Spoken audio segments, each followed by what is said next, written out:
How's the weather, Dave? It was +8 here. Nobody wants to hear about your weather. Okay, quiet.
It's Wednesday, February 20th, Thursday, February 21st. If you're on the East Coast or across the pond or down under, and this, my friends, is Spaced Out Radio. Hope you had a great day and night. I am your host, Dave Scott, broadcasting to you live from the Great White North, on top of the mountains of central British Columbia, right here at SOR headquarters. We welcome you to tonight's show, including Deep Talk Radio and Revolution Radio Online. If you want to take a listen to our archives, they are free at youtube.com/Spaced Out Radio. Just do old Davey the favor, hit that subscribe button.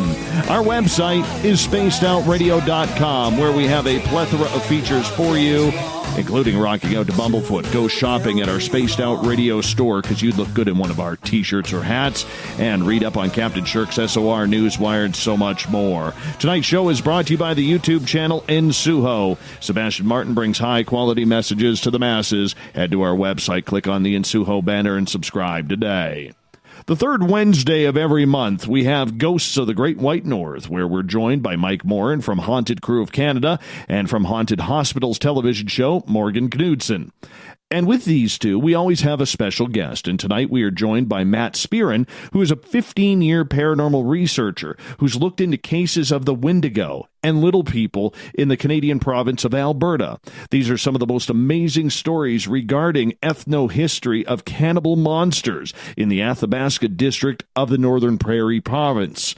Then, at the bottom of hour number 3, Olaf Phillips is back from Paranoia Magazine with the SOR Newswire. Mike Morin, Morgan Knudsen, welcome back to Spaced Out Radio for Ghosts of the Great White North. How are you? Always a pleasure. I'm great. Good to have you here, Merle. Yes, Merle. Merle's happy to be here. That's good. Excellent.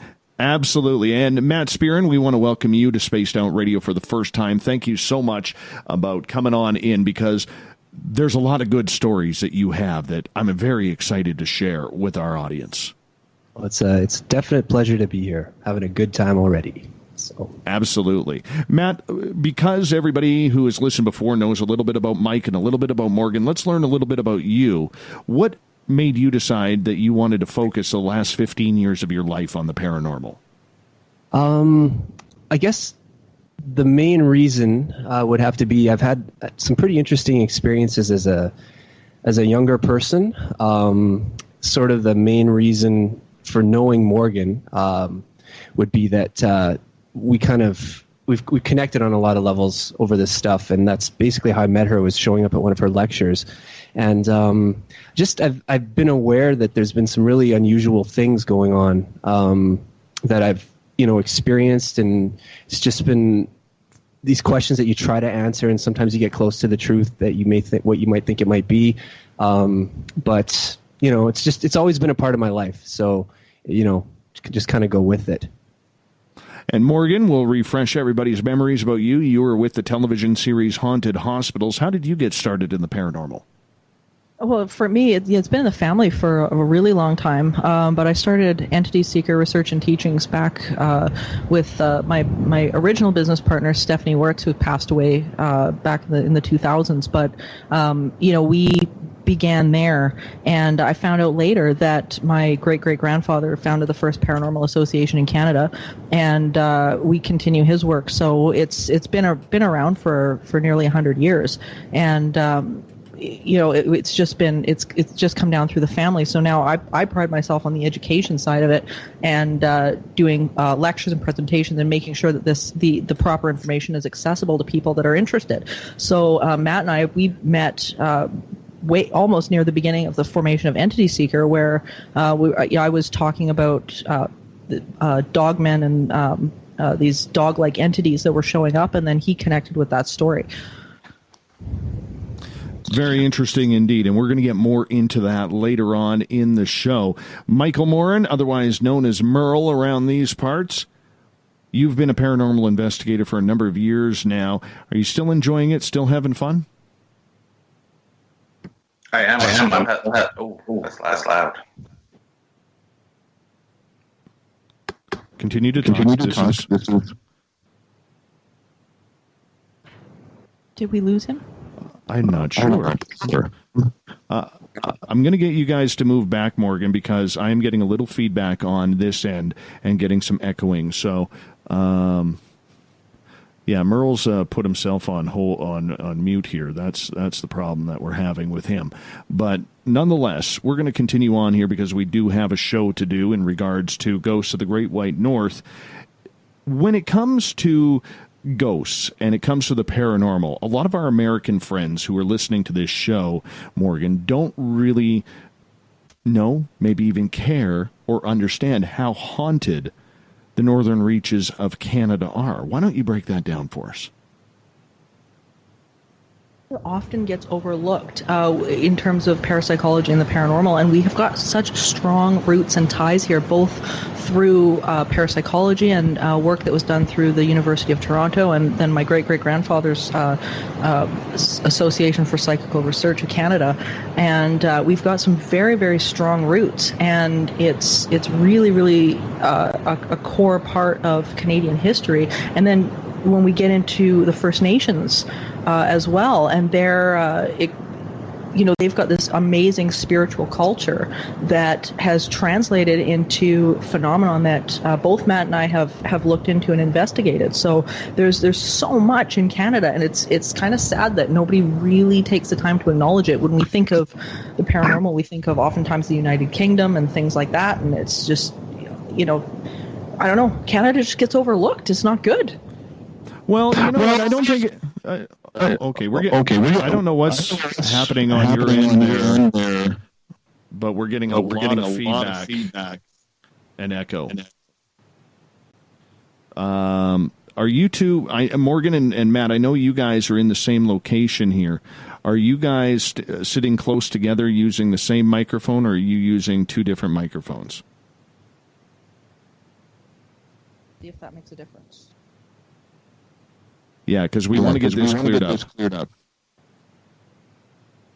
that make a difference? No, I'm still hearing myself on an echo. I'm going to call you guys back, okay? We're going to try and clear this up because we got to get the audio sounding proper here. So, Merle, I'm going to try and call you back as well. So let me just bear with me here, everyone. We are going to try and get the audio going once again here because for some reason, sometimes Skype just wants to misbehave, and we have to use Skype in regards to this program here for our phone lines. It goes with one of our programs, so we're going to try and get this going here. So just bear with me here. All right, now we got Morgan back. Do you want to talk, Morgan, just to make sure I'm not getting any feedback? That would be absolutely wonderful. Perfect. I'm just going to talk some more until, Yeah, we're barely hearing you, Morgan. You're sounding about 4 miles away. It's really weird. Okay, I'm going to turn my mic up a little bit. How is that sounding? That's sounding a little bit better. I can adjust on my end here. So we're going to try and get Mike Morin back in here as well. Sometimes You got to go through this stuff. This is the fun part of live radio. Isn't it? Yeah, Morgan, the echo is coming from your side, so when you're not speaking, I'm going to need you to go on mute here. Sure, no problem. Because it's not going to work for our terrestrial affiliates here. Okay, can you hear this click? No, we're good. We're going to try and get Mike Morin in here now. So hopefully that can come on in and we can get things going here. Mike, are you with us? All right. Mike is showing that he is unavailable on Skype. Gotta love it. Gotta love it. We got a program to do. We'll try and figure this out during the break in regards to it. Mike, we will call you right back during the break. Anyways, as we move forward here with Ghosts of the Great White North, and we just wasted about 9 minutes of time working on audio here, and I apologize to our listeners and our terrestrial affiliates about that. But nonetheless, Canada is one of those countries, Morgan and Matt, that is very, very unique because there is a lot of spread out hauntings. And really, with the popularity in the United States, Matt, are you kind of surprised that more American paranormal investigators haven't looked at all this virgin paranormal territory north of the border and just said, hey, why aren't we investigating up there? I find that unusual. I don't think so. I mean, I think there's enough going on down there. From what I've seen, and Canada has always had a bit of mystery to it anyway, so I think just thematically that sort of works. It's kind of cool that we have our own, things here that we can sort of look into and discover, and it's in a way it's I like the quiet where we can sort of do this in secret, and it's neat that way to me. Yeah, I'm the same way. Okay, you got to put your guys. We got to get your Skype on mute here. All right, thank you. Sorry, because if we don't get it on there, we're going to be battling this all night, and then we can't have a radio show. That's kind of the way it goes. But we're trying to get Merle in here as well. Mike, I'm working on it. In regards to the Canadian territories here and the provinces that we have here, do you believe, Morgan, that in time these areas will be eventually investigated? Because right now it's very, very difficult for a lot of people who are trying to find these locations and just cannot. Well, yeah, and I think it's funny because the even when we were looking into some of the history here in regards to the Wendigo phenomenon, we had a terrible time trying to track down specific locations. Our history records are oftentimes not kept well in Canada, and it's difficult, especially when you're dealing with things in regards to the paranormal, of trying to isolate and figure out where certain things happened, especially when we're dealing with some of the First Nations records and whatnot. Alberta is really tricky because there's a lot of First Nations records and things like that that have been just erased or deleted, and by different tragedies and stuff like that have happened here. So sometimes it can be a real problem to try to isolate some of these events. Yeah, and it comes down to a lot of First Nations legends that we do when you get into the northern reaches of the Great White North, because for a lot of these different areas, they are built off of legends. They are built off of stories and folklore of Sasquatch, of Wendigos, of dogmen, of thunderbirds, of all of these strange creatures, never mind what Mother Earth has been able to provide, Morgan. Yeah, and I think sometimes it's one of those things where, we've got to take a look at, just our not only our treatment of the people, but our treatment of our history. And that's where the line becomes a bit of an issue. You go back on a lot of these records and a lot of these stories, and, many of these people, have been, the legends and the history has been neglected. So, I mean, we're fighting a bit of an uphill battle, and I think this is one of those cases where we've really got to respect these people and these stories that are, they're trying to either bring it to light or, the opposite. So it's a tricky balance. Yeah, it's a very tricky balance in regards to everything. And Matt, you've looked into this and some of these legends and lore that we're going to get into. Does anything really surprise you anymore when it comes to hearing things from First Nation lands or First Nation people? Very spiritual culture and just so connected to everything. And that to me is like, it's just an open door for that kind of a world, and I think it's amazing and it's beautiful, and there are some terrifying things within the spirituality, and just it's a very amazing, if you had a palette of color to paint with, it's nothing really does surprise me. It's a very neat experience to look into it. Yeah, I think that as well. I really do think that as well. For some reason, we just keep getting on feedback here tonight. And I don't know if the audience can hear it, but I can definitely hear an echo in my headphones. That is for sure. Don't know what's really going on tonight with the old Skype, but that's just the way it goes sometimes. We are playing it clear. Ghosts of the Great White North, we got Morgan Knudsen. We got Mike Morin, who will be with us very shortly as we're trying to get him on the line as well. And, of course, we have our special guest tonight, Matt Spearin, going into it. Now, when it comes to First Nations legends, one of the things that a lot of researchers out there, Morgan, look at is they don't care to look at First Nations or American Indian stories and legends. They think they're just a bunch of hokey. They think they're a bunch of folklore. They think there's nothing scientific about it. There is no reason to put any stock in it whatsoever. We see a lot of that, especially in the Bigfoot community. However, I think personally, we have to be able to combine both First Nation legend with what we are investigating today in order to try and get some answers. What's your thoughts on that? Is such a prime example of it, because you've got a debate between not only the medical community and the psychological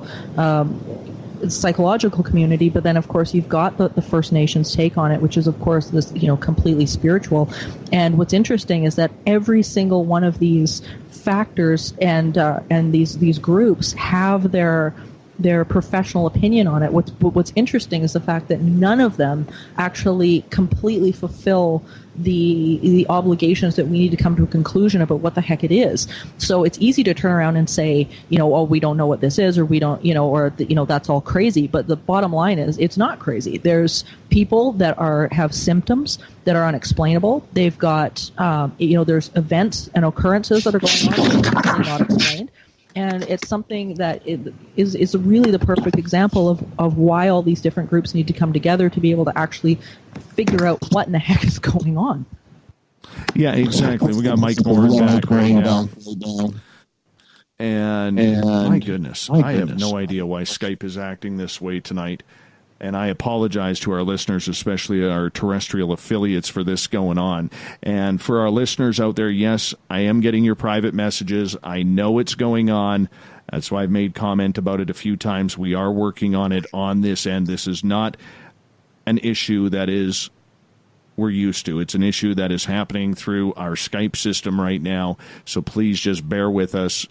And I appreciate all the messages that I've got so far and reminding me what we're trying to figure out. So thank you. Mike Morin, in regards to First Nations, you live in an area of the Lower Mainland of British Columbia where there is a large First Nation contingent on the eastern part of the Lower Mainland, which is about an hour east of Vancouver. There's a lot of legends about ghosts. There's a lot of legends about sea monsters, legends of Sasquatch, and other folklore and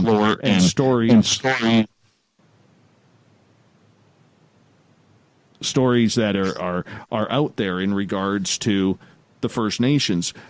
In your experiences in going into some of these areas, because you are of Métis descent, do you find that a lot of these stories are really overlooked by investigators? I do. I think a lot of the stories, especially Sasquatch, Bigfoot is overrated. I know out in Harrison, BC, they're very secretive about their Sasquatch stories and folklore. Member of my team, Jason Jordan, he is actually part of the BFRO, Bigfoot Research. and he's always up in Harrison speaking with the elders and the Aboriginals out there, finding out about Bigfoot and all that stuff. Yeah, it's a very, very interesting way that you got to do it, because you have to build their trust. I mean, you have to realize these cultures of American Indians and First Nations up in Canada really, really do not trust anybody. It doesn't matter the color of the skin. They don't really trust anybody outside their own groups, Mike, in order to even discuss these habits, because there have been for centuries people yelling at them, laughing at their culture, laughing at the stories, like, oh, that crap doesn't exist. There's no Sasquatch in the bush. And then all of a sudden, boom, one of them has an experience. So it is kind of strange how that works sometimes. I agree. I've been trying with a couple of the bands out here to take us out to their Sasquatch locations. It's just trying to build relations right now. Thanks for that. Appreciate that. We got about 2 minutes here before we have to go to break tonight on Spaced Out Radio. In regards to everything that is kind of going on with these creatures and the hauntings that seem to surround them, Morgan, have you noticed that in between a lot of the issues between First Nations and the regular paranormal investigators out there, that there has to be some sort of caveat and trust in order to gain the stories? Well, the problem is that, you know, we've got a really long culture and a long history in Canada of absolute abuse to the First Nations people. And I don't think a lot of people realize just how deep that abuse goes until you get into some of the stories of, you know, not only the residential schools, but places like Charles Camsell Hospital and things like that, and the literal torture that went on. So, it's a far deeper issue than just a paranormal researcher going out and trying to garner trust. The Europeans that came in a long time ago, they really screwed things up, and that's putting it unbelievably lightly. And so, we've got this culture right now where, the paranormal is very much seen as entertainment, and the problem is that these people, they live and breathe this, and it's not entertainment for them. It's their lifestyle. It's what they do. It's how they live. And so we go in there, and of course you get all these paranormal shows and whatever. These ghost hunting shows where people are going in with cameras and running around and screaming and whatever. And it's like you're going to turn around and approach these cultures that way. And at the end of the day, it's like this is how they live, and this is something that is deeply rooted in how they've grown up, and it gets we've got some massive core problems. Yeah, I would agree with that.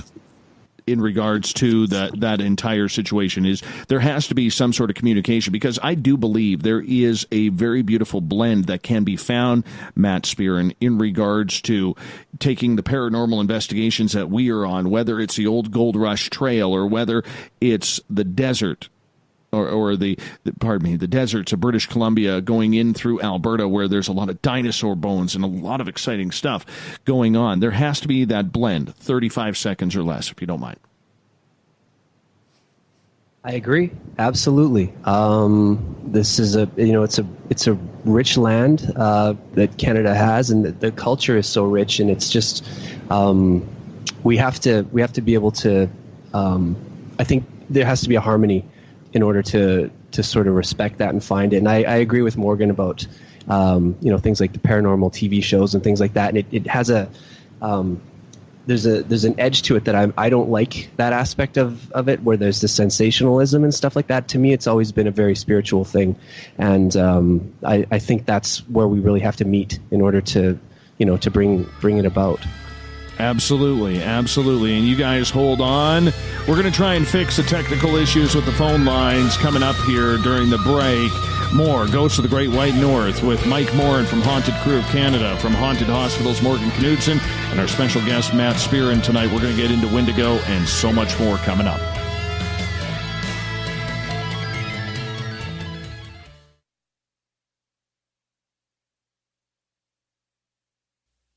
You're listening to Spaced Out Radio Live with Dave Scott on the Deep Talk Radio Network. Did you know Spaced Out Radio runs 7 days a week? Hi there, this is Tessa Nicole Thomas, and I'm here to take you on a paranormal journey each Saturday and Sunday night. Why change the station when you have it all right here? Together, we'll hang out and share some strange and scary stories. And don't forget, we have Psychic Sundays as well, so come tune in Spaced Out Weekend. We get going at 9 p.m. Pacific, midnight Eastern, only at spacedoutradio.com, where we own the night. Hello, this is your guitar man, Ron Bumblefoot Thal, and I have to tell you, I love the response I get for Little Brother is Watching from Spaced Out Radio fans. It's amazing how music can inspire and make people think deeper about what's going on in the supernatural world. You can head over to my website, bumblefoot.com, to check out my music, my guitar workshops, my touring, even check out some of the hot sauces that I'm working on. And make sure you keep on listening, because with Spaced Out Radio, you know Little Brother is watching. Coming soon to our website, spacedoutradio.com, is the SOR Space Travelers Club. For just $5 a month, you can get into a private area on our site where you can hang with other listeners in our chat room, post in our forum, and check out a bunch of exclusive content and store that won't be found anywhere else, including a nightly after-show party with Dave. It's going to be the best $5 a month you're going to spend. The SOR Space Travelers, only at spacedoutradio.com. Hi there, this is Geraldine Orozco from San Francisco's Bay Area Meditation. I invite you to join me the first Tuesday of every month with Dave Scott for Spaced Out Radio's The Spiritual You. In this fast-paced world we live in, it's time for you to take some time for you. We'll cover every possible subject, from powerful meditation to healing techniques to your own intuition and spirituality. So come join us for The Spiritual You. Hi, George Norrie here. Are you ready for UFO MegaCon, the immersion event? 7 days, 8 nights, 50 new speakers, UFO military witnesses, experiencer groups, skywatches, and so much more. Join me at UFO MegaCon, March 24th through the 30th in Laughlin, Nevada. Truly the one and only new information conference of the year. Now check it out at UFOMegaCon.com. That's UFOMegaCon.com.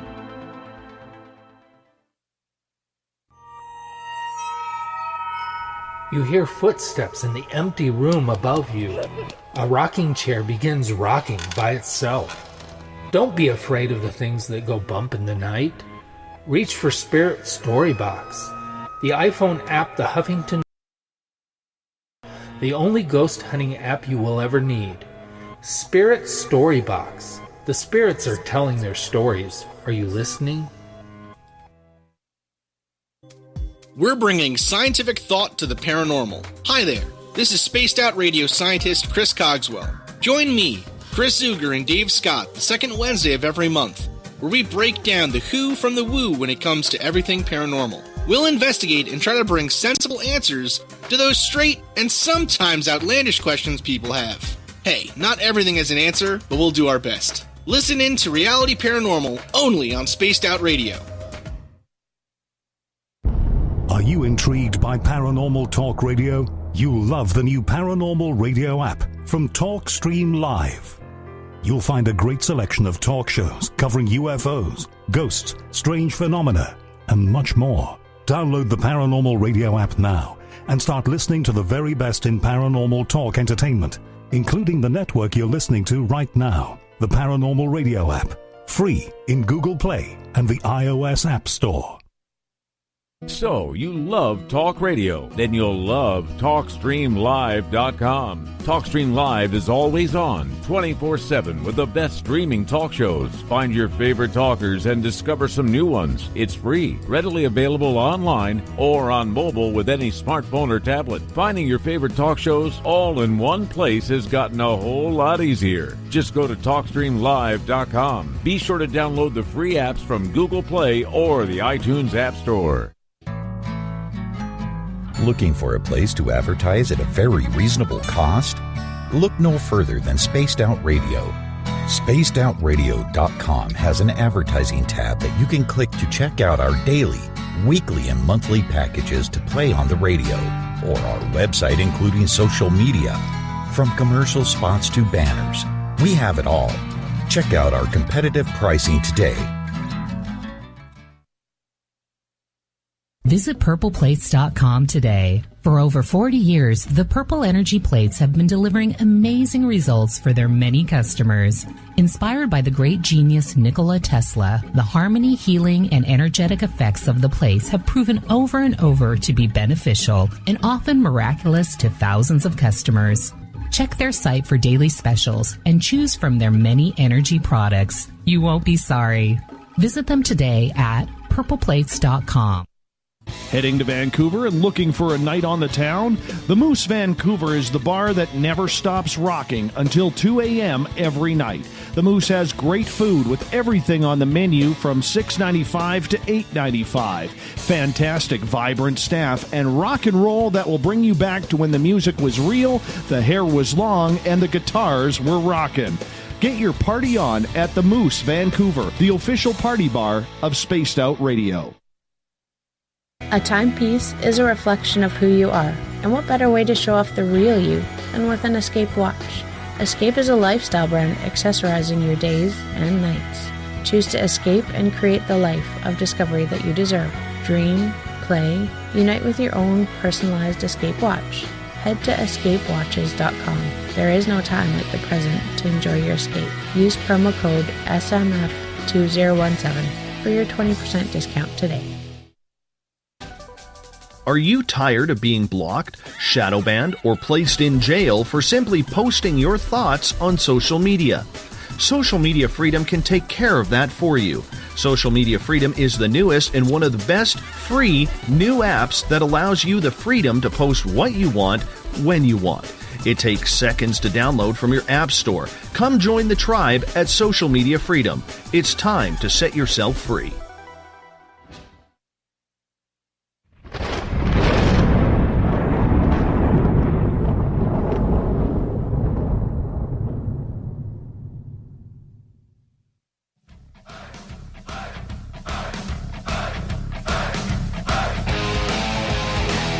Welcome back to the second half hour of Spaced Out Radio tonight. I am your host, Dave Scott. I think we may have got the whole Skype issue cleared up that we were suffering in the first half hour, so I do appreciate you guys helping us on out and being patient with us, especially on our terrestrial stations. We apologize for the technical snafu, but this is live radio. Sometimes that stuff happens.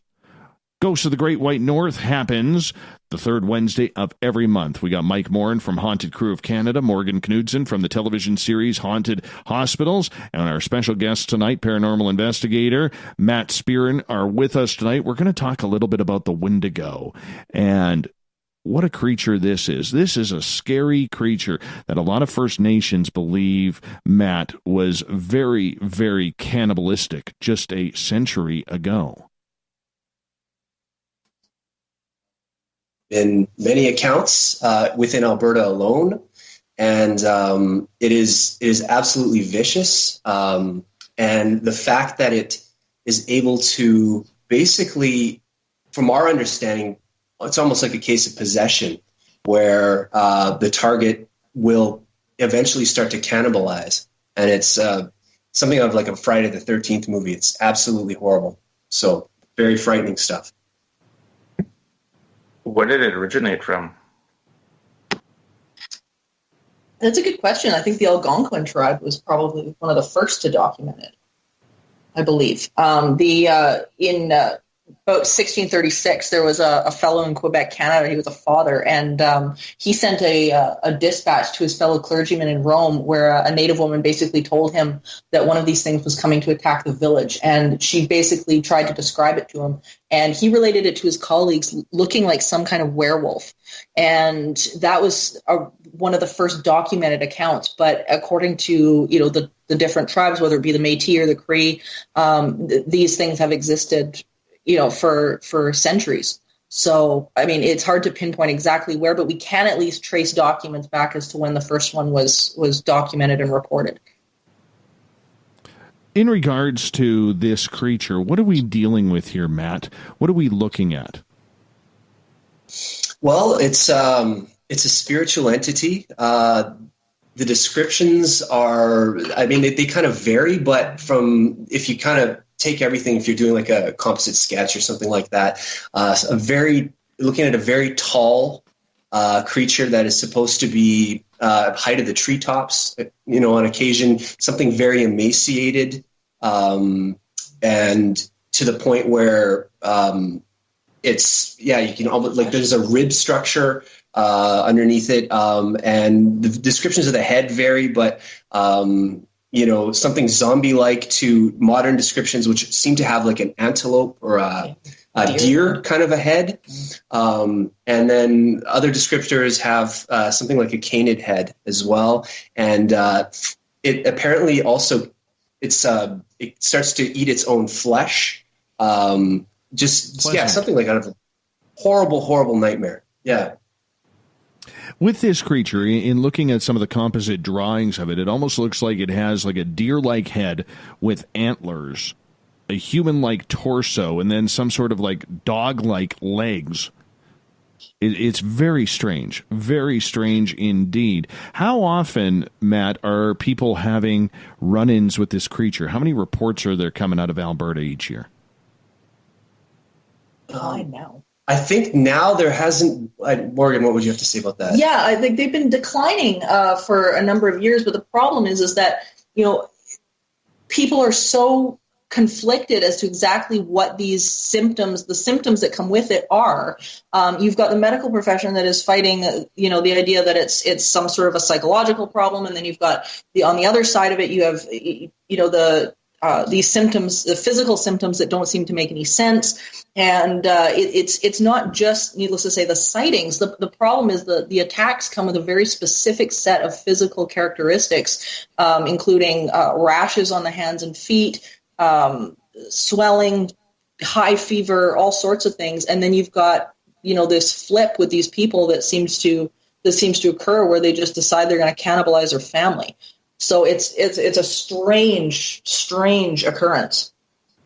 Is it just First Nations that are seeing this creature, or is it other people as well, other cultures as well, that are having the same experience of getting to that point where they're feeling like there's going to be violence against other people or some sort of yearning to cannibalize someone? Yeah, like it's funny because it seems to be very rooted into the Native American culture from what we've been investigating, what we've understood.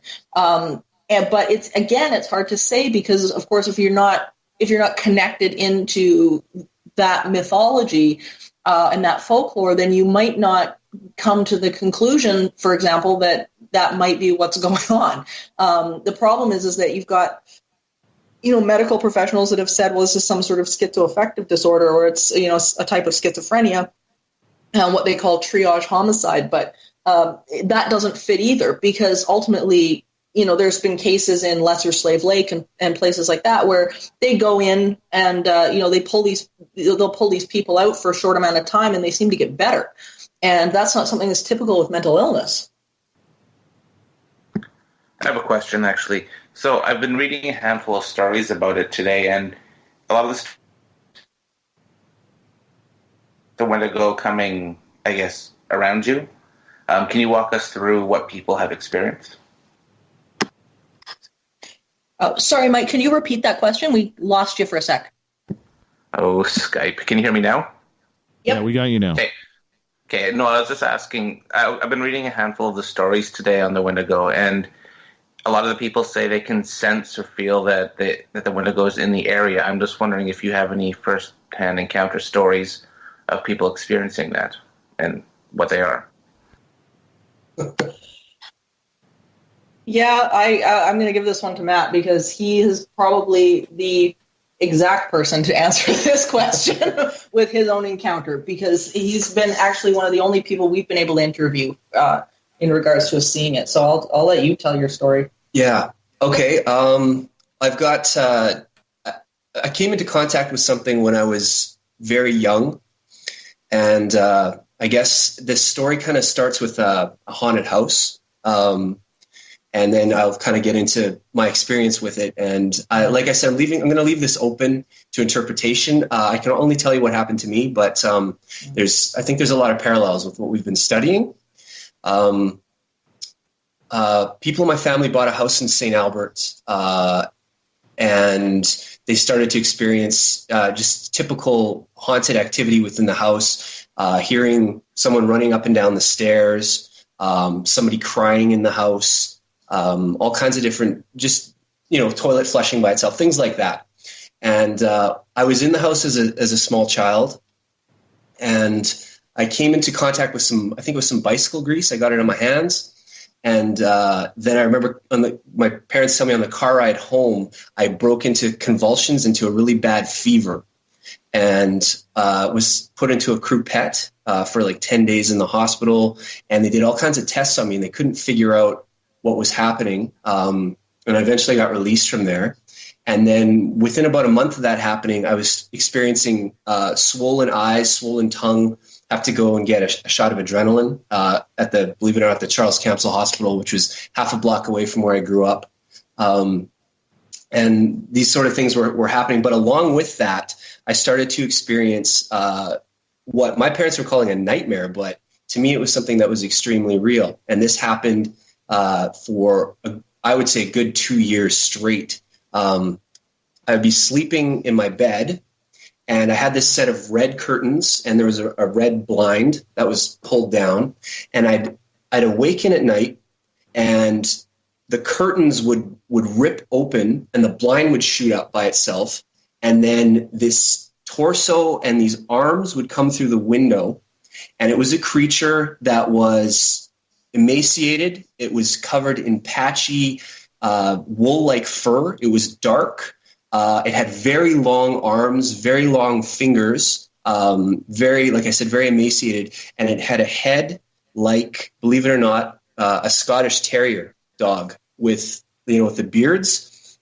And what it would happen, it would grab me, and it would growl, and it would shake the bed and just make these vicious noises, and to the point where you couldn't scream, like it was. And this seemed to occur every night. Then back out the window it would go, and the curtains would shut, the blind would come back down, and then I would just be absolutely horrified. And my parents were trying to figure out what was going on, and saying, he's having a nightmare. But this was my reality, literally for, I think, probably 2 years straight. My mom used to have to mark her papers outside of my door, and just try to wean me off of this with the hall light on, move down the hallway a little further every night. But I was driving my parents nuts, because this was a reality for me. It was absolutely horrifying. How old were you when you were experiencing this? I would say probably from the age of 2 till about 4.5, maybe 5. And oh my goodness. My memory of this was it was happening almost every night. I do remember a Christmas Eve where it didn't show up, and I remember being elated because it didn't show up on Christmas, and I was so happy about that. That's to the extent of what I was experiencing. And this thing was nasty. It was like it had these very long arms, very thin, and the head, like I've never heard of anything like that with this kind of terrier type thing. It looked demonic, and it was the noises it would make were just horrible. And just imagine being a 2-year-old where that's your reality at night. And that was pretty much it. What made it go away, Matt? Well, like I said, my parents are very creative. They're both teachers. So one night, I think my dad had finally had enough, and I remember it being a very cold February night. And he's just like, "Hey, we're gonna go in the backyard, and we're gonna stand underneath your window." And he's trying to rationalize this. He's like, "Okay, there's no footprints under the window." And I'm like, "Oh yeah, because there's snow, right?" And I'm like, "Okay." So he took I had a children's picnic table, and he flipped it upside down, and he tied this yellow nylon rope to it, tied it to the fence, and he said, "Okay, now this is a trap, and if anything steps into this thing, it's going to pin it against the fence, and we'll catch it." And in that way, he sort of empowered me. When I go to bed, I'm like, okay, now I've got protection, essentially. And I think after that, it started to wean itself out. Like it eventually went away. So I think a period after that. And I thought that was brilliant on his part, to sort of do something like that. But it was in a way taking charge of the environment. Right. But in regards to that, Matt, I mean, between 2 and 4 years old, a lot of people will say that as real as it was to you, it could have been just your imagination or nightmares and not an actual Wendigo. I mean, I can think back to when I was a child, I always used to have dreams that I could flap my arms and fly. Now, I'm way too fat and heavy and ugly for that now. But nonetheless, I used to have dreams about that. And there was always, back then, bad people were called the boogeyman. And And I remember this boogeyman was like a shadow person, and I would try and fly and get away from him, and I knew he couldn't fly. So, I mean, we do have those very highly imaginative dreams. I love what you're saying there. I think I would be putting Stephen King out of business at the age of 2 if it was something I was just creating in my head, because I had quite a few other experiences while I was there. I'll tell you about another incident that this only happened one time. We're going to tie all this together because Morgan and I have been doing some research over the last few years about this phenomenon. This will have a punchline eventually, but another creature that I did experience, again, I was lying in bed, and this time mostly with a nightlight, and this thing jumped through my window, and it was, I would say, probably about 2 feet high, and it was a small woman standing on the foot of my bed, and she had what looked like burial wrappings from, if I can remember back to, I guess that would be the best way I could describe it. And she had hands like almost like badger claws, pig-like feet, long black hair, and a face that was the most tortured, horrible thing I've ever seen in my life. And it was like something out of First Nations folklore that was absolutely mortifying. And it saw me, and it ran up and hissed, and it hit me in the hand, and then it turned around and ran out the window again and jumped up. And I remember lying there going, if this is a dream, why does my hand hurt? And that was I in my wildest dreams, I don't think I could have made something like that up. It was so real, and the movement of it, looking back on it, was almost like analog. Like it had this sort of warm picture quality to it, the way it came at me. That was the most strange thing I've ever seen. That dog thing, was nothing compared to how horrible this was. What blew our minds, and I think, and Matt, I'll get you to talk about this a little bit, was once this encounter had been related to me, it was back 15 years ago at this lecture. It wasn't until this past year that we uncovered some pretty amazing things at St. Albert and the history behind the area that you grew up in. So let's talk about the Swift Runner case. So we got about 5 minutes here, Morgan.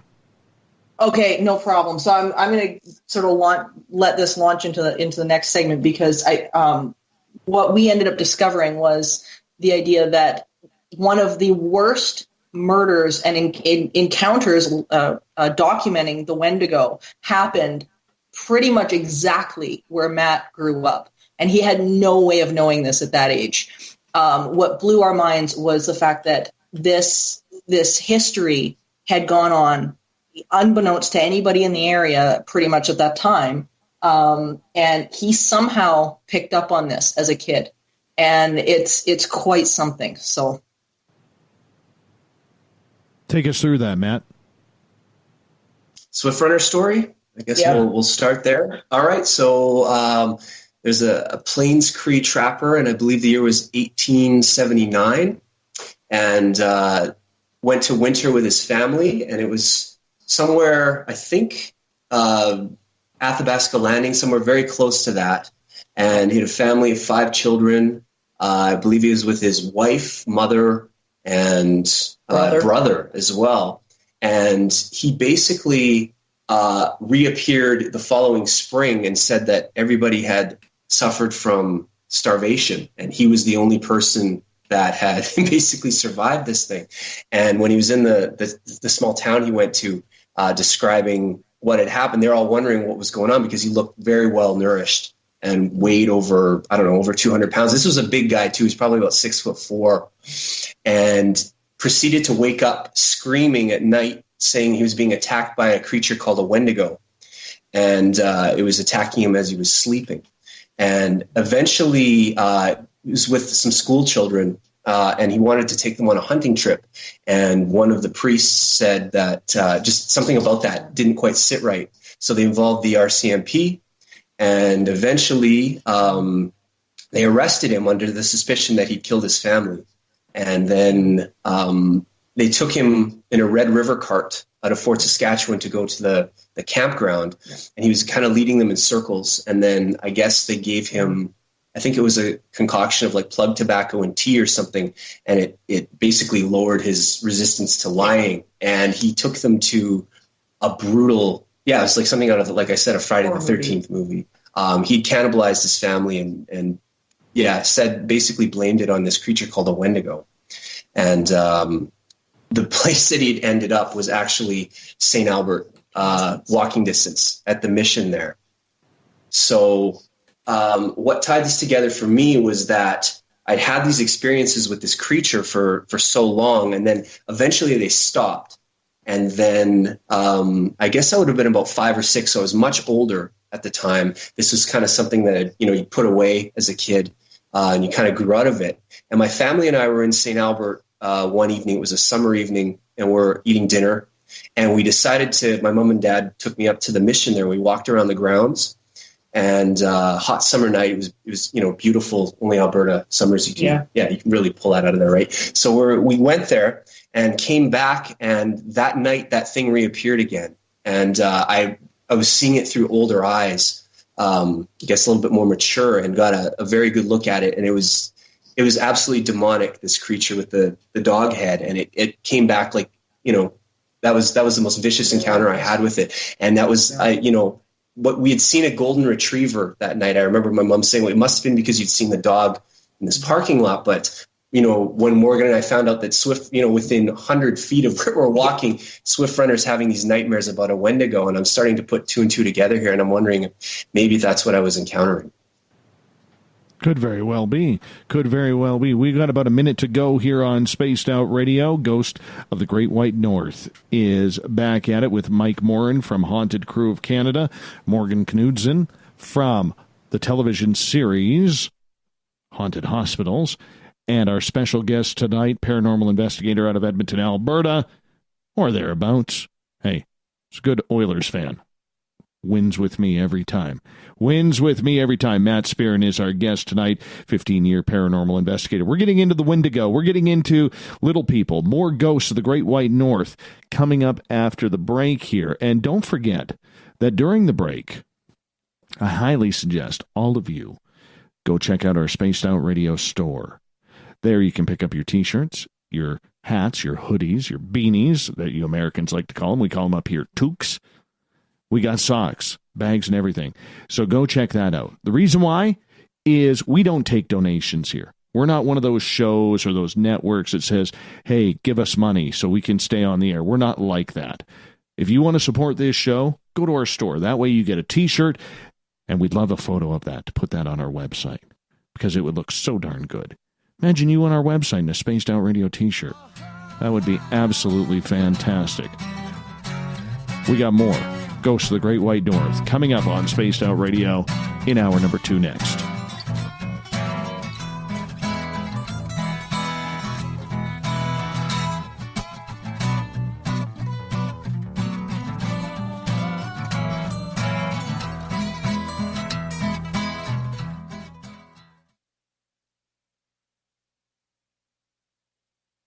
Looking for the stories of the strange and weird that you will find hard to find anywhere else?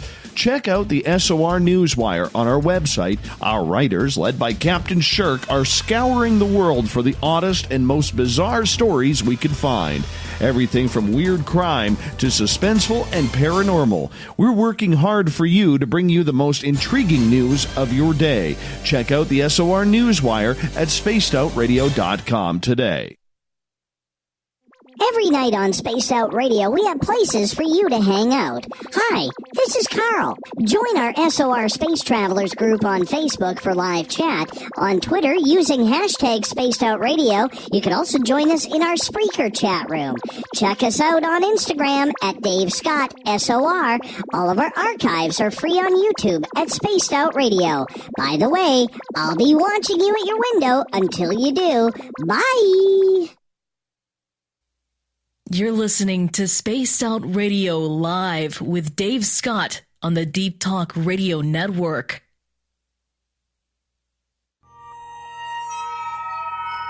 You hear footsteps in the empty room above you. A rocking chair begins rocking by itself.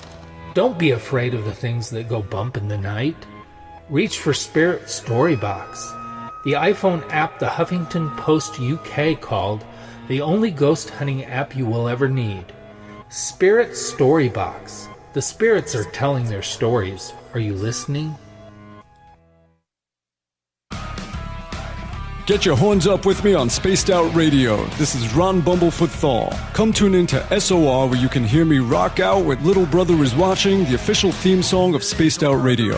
And then come on over to bumblefoot.com where you can find out about my tour schedule, my music, and everything else. Bumblefoot.com keeps you up to date on what I'm doing and the best way to stay in touch with my music and music camps. Sign up for my newsletter at bumblefoot.com and remember, Little Brother is Watching. The Call of the Wild is in Vancouver. The Moose Vancouver is one of the hottest bars and restaurants in the city. Open until 2 a.m. nightly, the Moose will rock you like a hurricane all night long. Great food with everything on the menu at $6.95 near the corner of Nelson and Granville. Get your horns up and come rock with us. The Moose Vancouver, the official rocking bar of Spaced Out Radio.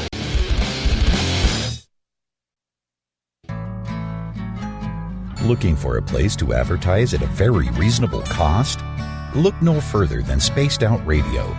SpacedOutRadio.com has an advertising tab that you can click to check out our daily, weekly, and monthly packages to play on the radio, or our website including social media. From commercial spots to banners, we have it all. Check out our competitive pricing today. Find your escape where time has no limits. It's about living today and cherishing the heritage of yesterday. A spirit of adventure for what is new, with the nostalgia of the past. Your timepiece is a reflection of who you are. Life surrounded by beauty from the world around us to the soul within. EscapeWatches.com. There is no time like the present to enjoy your escape. Use promo code SMF2017 for your 20% discount today. The freedom to post what you want, when you want. That's the social media freedom you need. Social Media Freedom is the free app in your app store. No need to worry about going to jail or being shadow banned any longer. It's the freedom to say what you feel. The freedom to know Big Brother isn't watching.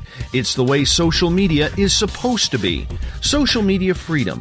It's time to set yourself free. Download from your app store today.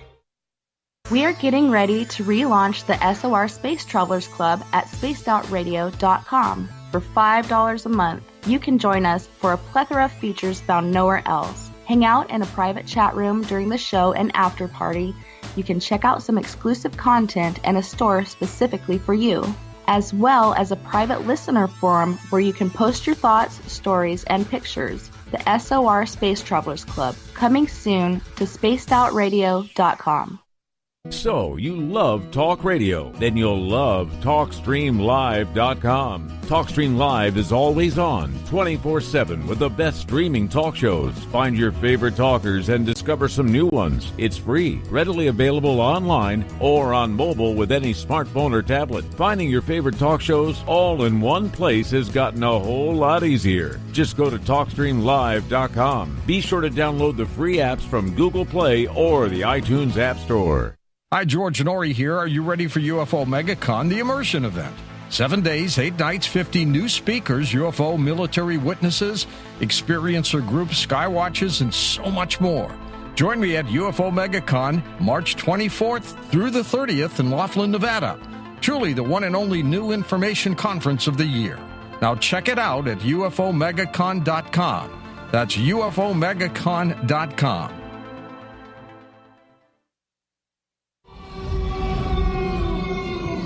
Hey, this is Canadian Paranormal Investigator Mike Morin. The third Wednesday of every month, I'll be teaming up with Dave Scott to bring you Ghosts of the Great White North. Each month, we will bring on guests from across Canada to discuss their ghostly encounters. Canada is a paranormal hotbed with stories you've never heard, so we're going to bring them to you. So get comfy on your Chesterfield, grab a donut, and join us, eh?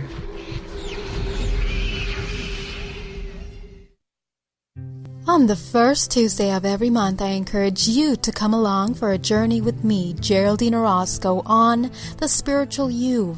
Together, we will take a look at how to access the highest expression of yourself and change your life. Consciousness, ET contact, health, and wellness, we can talk about it all. So come along for a spiritual ride with me, Geraldine Orozco, on The Spiritual You, only on Spaced Out Radio.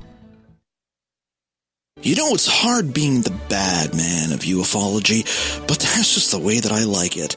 This is Chris George Zuger, and I'll be hanging out with Dave Scott and SOR scientist Chris Cogswell for Reality Paranormal, the second Wednesday of every month. And our job is to break it down and come to conclusions as to what is really going on in the supernatural world. I'd love for you to join us right here on Spaced Out Radio. Visit purpleplates.com today. For over 40 years, the Purple Energy Plates have been delivering amazing results for their many customers. Inspired by the great genius Nikola Tesla, the harmony, healing, and energetic effects of the plates have proven over and over to be beneficial and often miraculous to thousands of customers. Check their site for daily specials and choose from their many energy products. You won't be sorry. Visit them today at purpleplates.com. You're listening to Spaced Out Radio with Dave Scott. Follow Dave on Twitter at Spaced Out Radio and on Facebook, Spaced Out Radio Show. Welcome back to hour number 2 of Spaced Out Radio. Tonight, I am your host, Dave Scott. Thank you so much for being with us. Tomorrow night on the show, Frank Stalter and Chant Hanna join us from UFO Network News. We get going at 9:06 Pacific, 12:06 a.m. Eastern at spacedoutradio.com. We say hello to everyone listening in on our terrestrial affiliates, KDUN AM 1030 in Reedsport, Oregon, KZFX 93.7 FM in Ridgecrest, California, WQEE 99.1 FM in Noonan, Georgia, and UPRN 107.7 FM in New Orleans. On the digital side, hi to everyone listening in on Revolution Radio and Deep Talk Radio. Good to have you with us. Don't forget, you can check out all of our archives for free at youtube.com/Spaced Out Radio. Just do old Davey the favor, hit that subscribe button. The Desert Clam has set the password for tonight in the SOR Space Travelers Club. Zertz.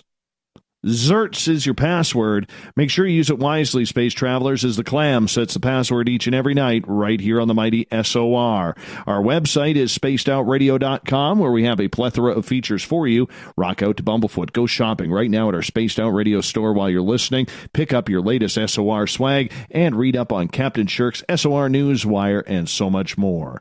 The third Wednesday of every month, we bring in Mike Morin from Haunted Crew of Canada and Morgan Knudsen from the television series Haunted Hospitals for Ghosts of the Great White North. And tonight we are joined by special guest Matt Spearin as we are talking Wendigo, little people, and other paranormal phenomena. Everyone, welcome back. Hello. Hello. Good to have you with us.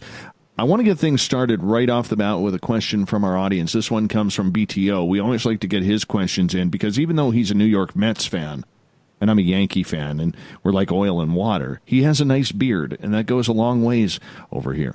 It really does. But his question is, and Matt, we'll get you to answer this, are the Wendigos shapeshifters, possessive entities that enter human bodies, something that First Nations conjured up, even though how many tribes can conjure up the Wendigos at similar times, not knowing one another?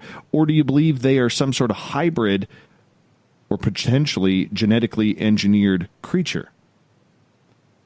It's interesting. I believe if my experience holds true, if that was actually a Wendigo or something I was encountering, that to me was a spiritual being. And, like there's an ancient quality to it, I think. So I would say that was something that was most likely around, probably a lot longer than any of the human beings were. I think there's, within the folklore, there's the idea of the cannibalism and how people will turn into a Wendigo. And that's when, the murders and the things start to occur. But, if you heard the term like demonic possession and things like that, I believe that might actually be applicable in this case. It's something that does eventually possess a person. The genetically altered aspect, that's something I never thought about, but I wouldn't go into that area, I don't think. It's too much of a physical element to it. This thing is something that sort of, if I can be poetic here, something that walks between the raindrops. It's different. Yeah. So, Morgan, what's your thoughts?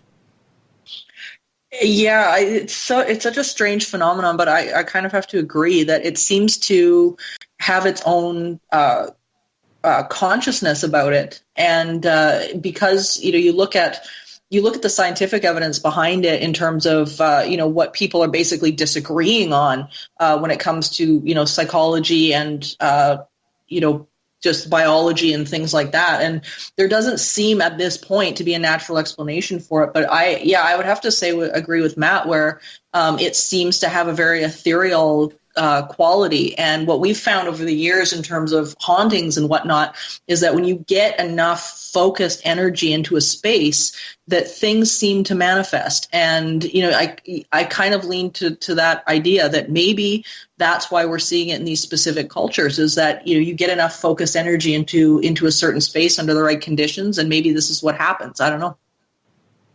Very interesting indeed. Merle, you got a question. I do. My question is, so you were talking last hour about the late 1800s, people having records of this creature. When was the last documented case present of that? The last documented case, we would probably be looking at about 1896 if we discount Matt's case. But it was in a Slave Lake of all places. I believe it was 86. Yeah, it was 1896. It was around Trout Lake, which is about 80 miles from a place called Wapiska here in Alberta, which is a bit of a drive from our primary city here, Edmonton, the capital city. And it was a strange encounter. A fellow by the name of Napanen. At about the end of January in 1896, and he started apparently in very good health with his wife and kids on a visit to his father, who lived just out at Trout Lake. And his wife reported that on the second night he started acting really, really strange and saying that some strange animals were about to attack him, which seems to be one of the symptoms of this, where they don't start showing the physical symptoms like the fever and things like that first. They often see this thing before they end up seeing it. Yeah, well, Matt, I'll let you talk about that a bit. Yeah, it seems to happen from what we've studied here is like quite often when people are sleeping or in their beds, they claim that there's these strange animal creatures that do attack them initially.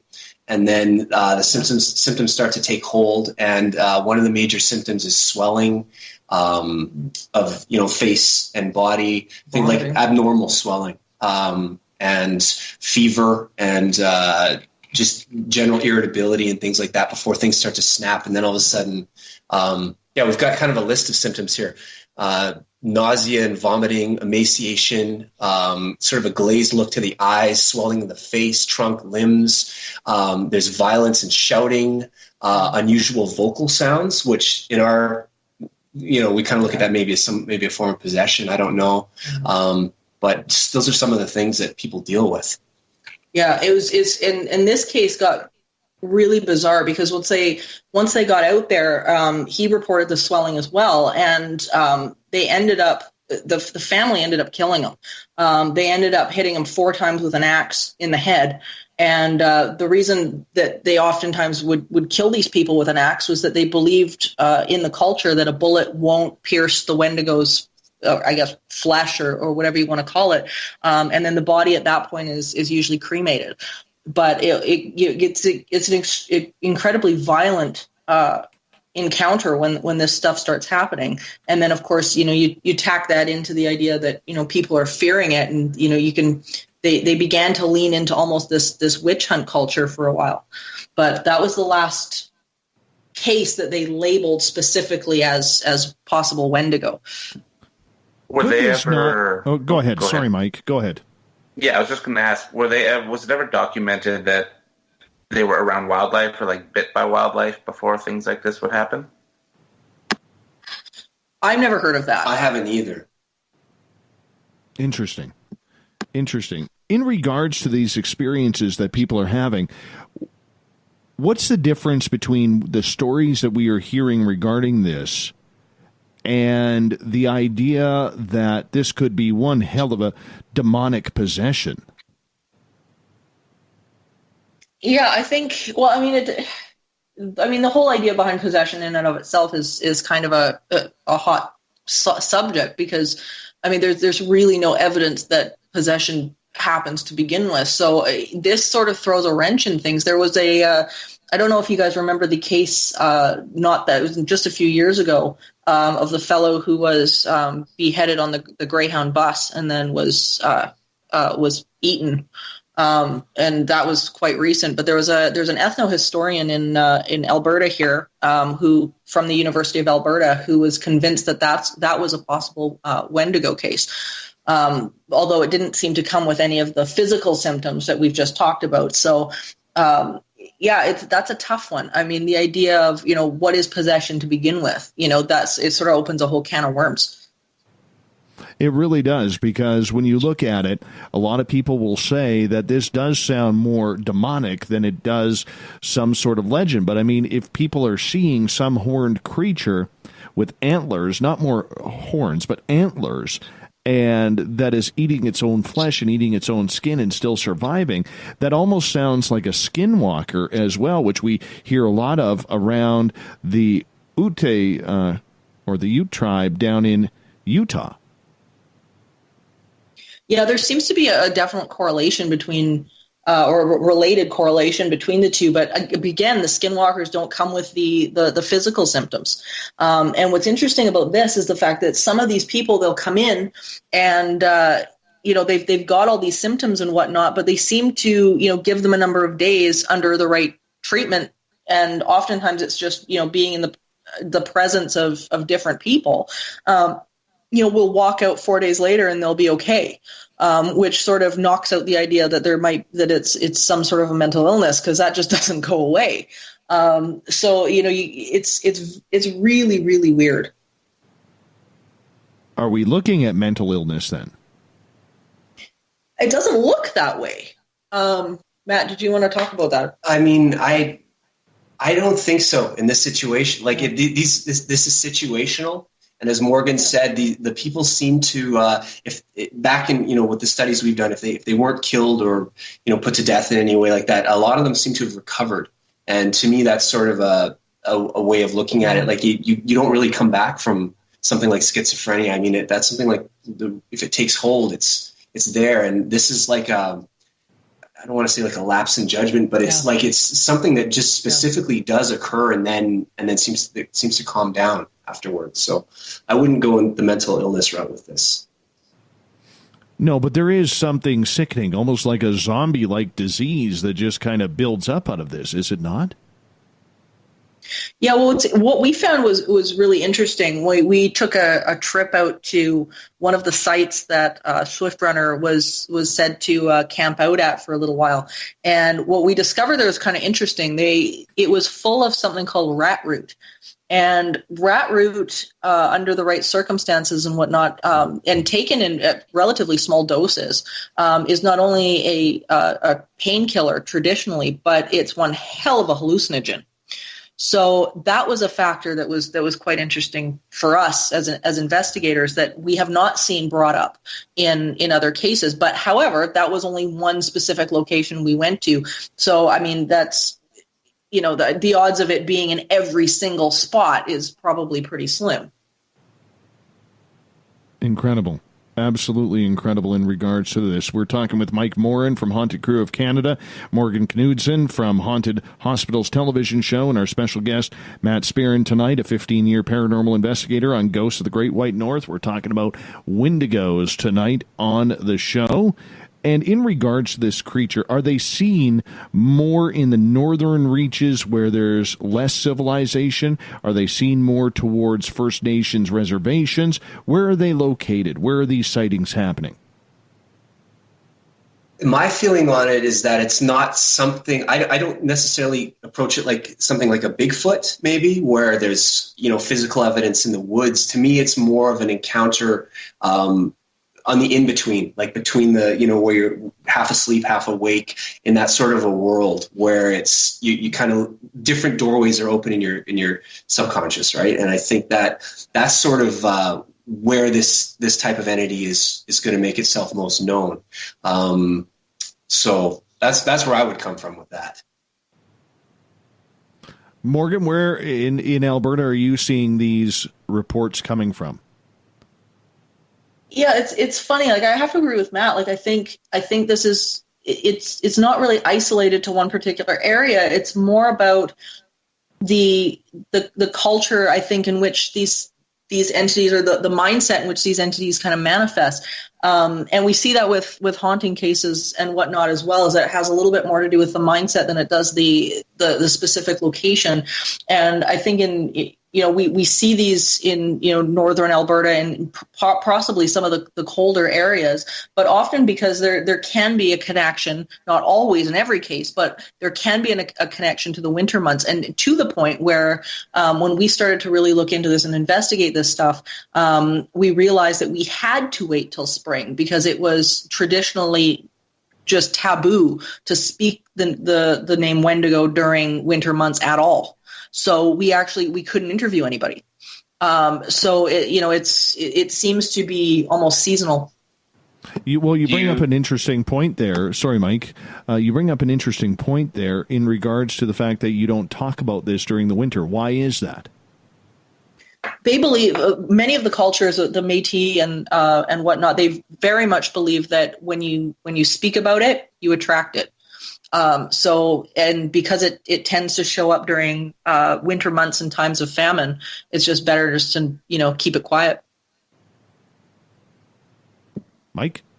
Yeah, I was going to ask, do you think the moon phase could have set it off? Like a werewolf? You asked about the moon phase? Kind of, yeah. Because you say about the winter month stuff. I'm just wondering if it correlates with maybe even moon phases. That never crossed my mind, but I mean, that's sure as hell interesting, I'd have to say. Yeah, I don't know, to be honest, but that's definitely a possibility, I guess. I'm going to go to there's a audience question in the Facebook chat room. Question is, it's from Jeff.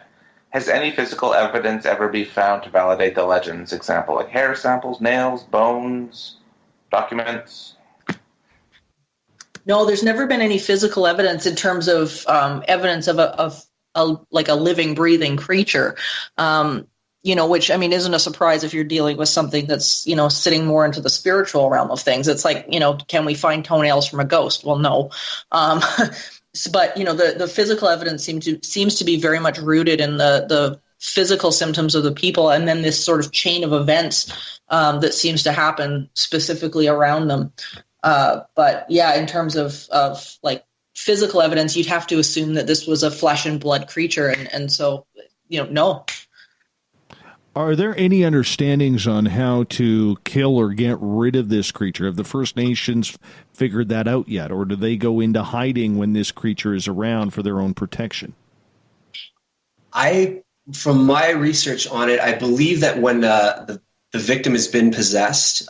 There was a belief that their heart turned to ice, I think. Yeah. And one of the ways that they would try to cure the person was to pour bear grease or something down their throat to try to melt the ice, which is, going to cause a bunch of problems on its own. I think if it's boiling bear grease, but that was one of the ways. And I do know that I believe with the Swift Runner trial, now he was the first legal hanging in Alberta. And that was on December 20th, 1879. And when he was hanged in Fort Saskatchewan, and I believe when the elders showed up, they were wondering why the body wasn't burnt, because that apparently is the only way to completely decimate this thing, is to leave no physical trace of the body.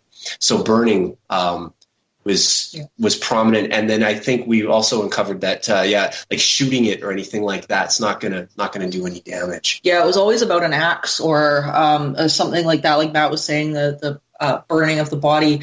There was also records of something called the shaking tent ceremony, where they basically had like a spirit agent come in through a medium or like a conjurer in a ceremonial lodge, and they basically were believed to have the ability to contact the spirit world. So it was almost like an exorcism type situation that was set up. But most of these people, unfortunately, were either completely ostracized for the community or they were just put to death.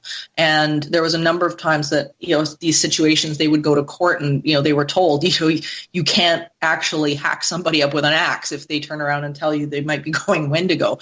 But it was a real problem. Interesting indeed. Now, you mentioned not to mention this creature's name in the winter because, that's going back to hundreds of years ago where there was a lack of food. There was a lack of everything due to the harsh Canadian climate during the winters, and you didn't want to attract this creature.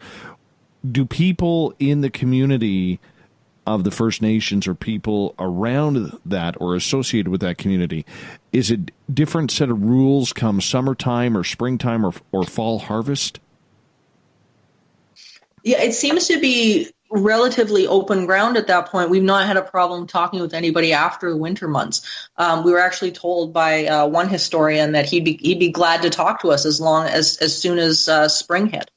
So, it never seemed to be a problem afterwards.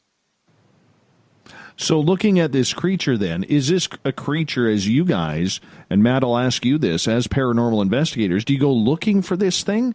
Because, this sounds like something you don't want to mess with.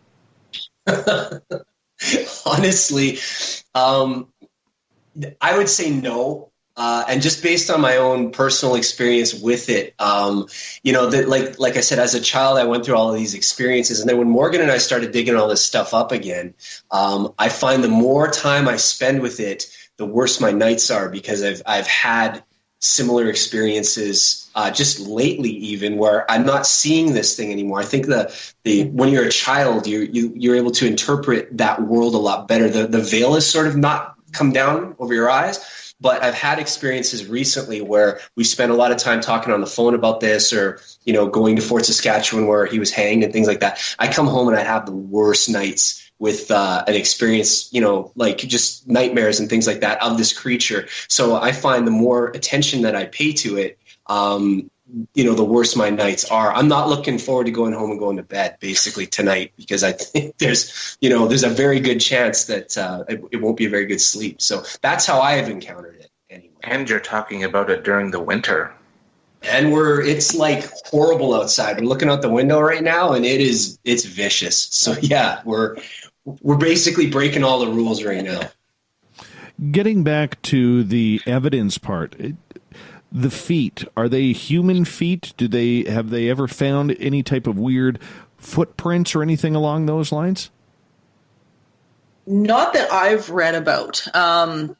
We've had people, document the fact that they've seen this thing almost in the same way that people, say they've seen apparitions. And that would be what I would compare it to, I think. Yeah. That's my experience. Like I've always envisioned, like I said, when I witnessed the creature I was seeing, I'm not saying it was a Wendigo. It just somehow to me, the pieces sort of lined up that way.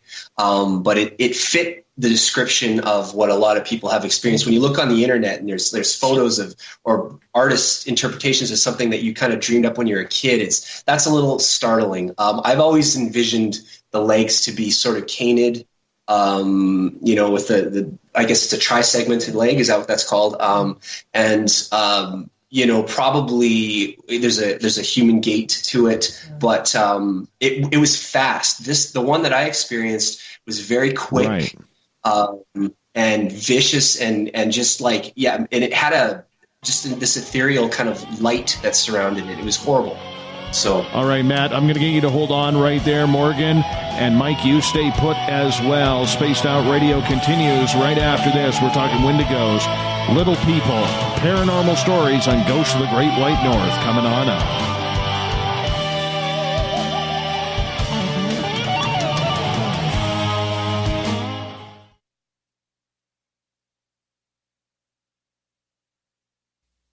You're listening to Spaced Out Radio Live with Dave Scott on the Deep Talk Radio Network.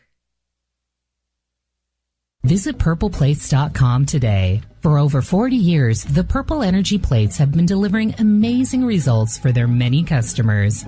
Inspired by the great genius Nikola Tesla, the harmony, healing, and energetic effects of the plates have proven over and over to be beneficial and often miraculous to thousands of customers. Check their site for daily specials and choose from their many energy products. You won't be sorry. Visit them today at purpleplates.com. Did you know Spaced Out Radio runs 7 days a week? Hi there, this is Tessa Nicole Thomas, and I'm here to take you on a paranormal journey each Saturday and Sunday night. Why change the station when you have it all right here? Together, we'll hang out and share some strange and scary stories. And don't forget, we have Psychic Sundays as well, so come tune in Spaced Out Weekend. We get going at 9 p.m. Pacific, midnight Eastern, only at spacedoutradio.com, where we own the night. We're bringing scientific thought to the paranormal. Hi there, this is Spaced Out Radio scientist Chris Cogswell. Join me, Chris Zuger, and Dave Scott the second Wednesday of every month, where we break down the who from the woo when it comes to everything paranormal. We'll investigate and try to bring sensible answers to those straight and sometimes outlandish questions people have. Hey, not everything has an answer, but we'll do our best. Listen in to Reality Paranormal only on Spaced Out Radio. A timepiece is a reflection of who you are, and what better way to show off the real you than with an Escape watch? Escape is a lifestyle brand accessorizing your days and nights. Choose to escape and create the life of discovery that you deserve. Dream, play, unite with your own personalized Escape watch. Head to escapewatches.com. There is no time like the present to enjoy your escape. Use promo code SMF2017 for your 20% discount today. Heading to Vancouver and looking for a night on the town? The Moose Vancouver is the bar that never stops rocking until 2 a.m. every night. The Moose has great food with everything on the menu from $6.95 to $8.95. Fantastic, vibrant staff and rock and roll that will bring you back to when the music was real, the hair was long, and the guitars were rocking. Get your party on at the Moose Vancouver, the official party bar of Spaced Out Radio. Hello, this is your guitar man, Ron Bumblefoot Thal, and I have to tell you, I love the response I get for Little Brother is Watching from Spaced Out Radio fans. It's amazing how music can inspire and make people think deeper about what's going on in the supernatural world. You can head over to my website, bumblefoot.com, to check out my music, my guitar workshops, my touring, even check out some of the hot sauces that I'm working on. And make sure you keep on listening, because with Spaced Out Radio, you know Little Brother is watching. Hi there, this is Geraldine Orozco from San Francisco's Bay Area Meditation. I invite you to join me the first Tuesday of every month with Dave Scott for Spaced Out Radio's The Spiritual You. In this fast-paced world we live in, it's time for you to take some time for you. We'll cover every possible subject from powerful meditation to healing techniques to your own intuition and spirituality. So come join us for The Spiritual You. Are you tired of being blocked, shadow banned, or placed in jail for simply posting your thoughts on social media? Social media freedom can take care of that for you. Social Media Freedom is the newest and one of the best free new apps that allows you the freedom to post what you want when you want. It takes seconds to download from your app store. Come join the tribe at Social Media Freedom. It's time to set yourself free. Are you intrigued by Paranormal Talk Radio? You'll love the new Paranormal Radio app from TalkStream Live. You'll find a great selection of talk shows covering UFOs, ghosts, strange phenomena, and much more. Download the Paranormal Radio app now and start listening to the very best in paranormal talk entertainment, including the network you're listening to right now, the Paranormal Radio app, free in Google Play and the iOS App Store. So, you love talk radio? Then you'll love TalkStreamLive.com. TalkStream Live is always on, 24/7, with the best streaming talk shows. Find your favorite talkers and discover some new ones. It's free, readily available online or on mobile with any smartphone or tablet. Finding your favorite talk shows all in one place has gotten a whole lot easier. Just go to TalkStreamLive.com. Be sure to download the free apps from Google Play or the iTunes App Store. Looking for a place to advertise at a very reasonable cost? Look no further than Spaced Out Radio. SpacedOutRadio.com has an advertising tab that you can click to check out our daily, weekly, and monthly packages to play on the radio, or our website including social media. From commercial spots to banners, we have it all. Check out our competitive pricing today. Hi, George Norrie here. Are you ready for UFO MegaCon, the immersion event? 7 days, 8 nights, 50 new speakers, UFO military witnesses, experiencer groups, skywatches, and so much more. Join me at UFO MegaCon, March 24th through the 30th in Laughlin, Nevada. Truly the one and only new information conference of the year. Now check it out at UFOMegaCon.com. That's UFOMegaCon.com.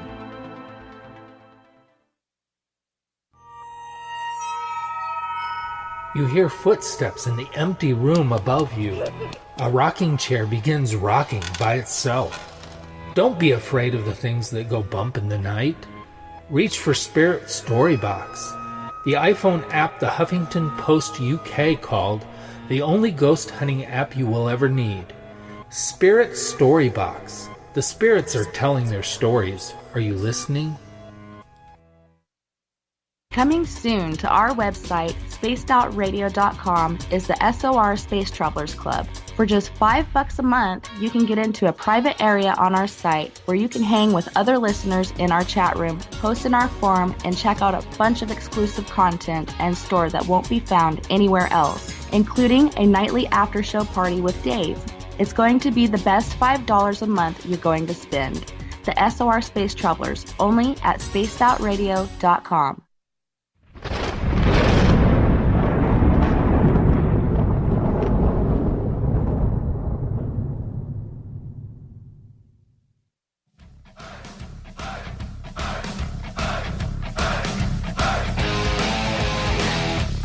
We've passed the halfway point of Spaced Out Radio tonight. I am your host, Dave Scott, sitting in the captain's chair of SOR headquarters. Thank you so much for joining us on Ghosts of the Great White North, which happens the third Wednesday of every month.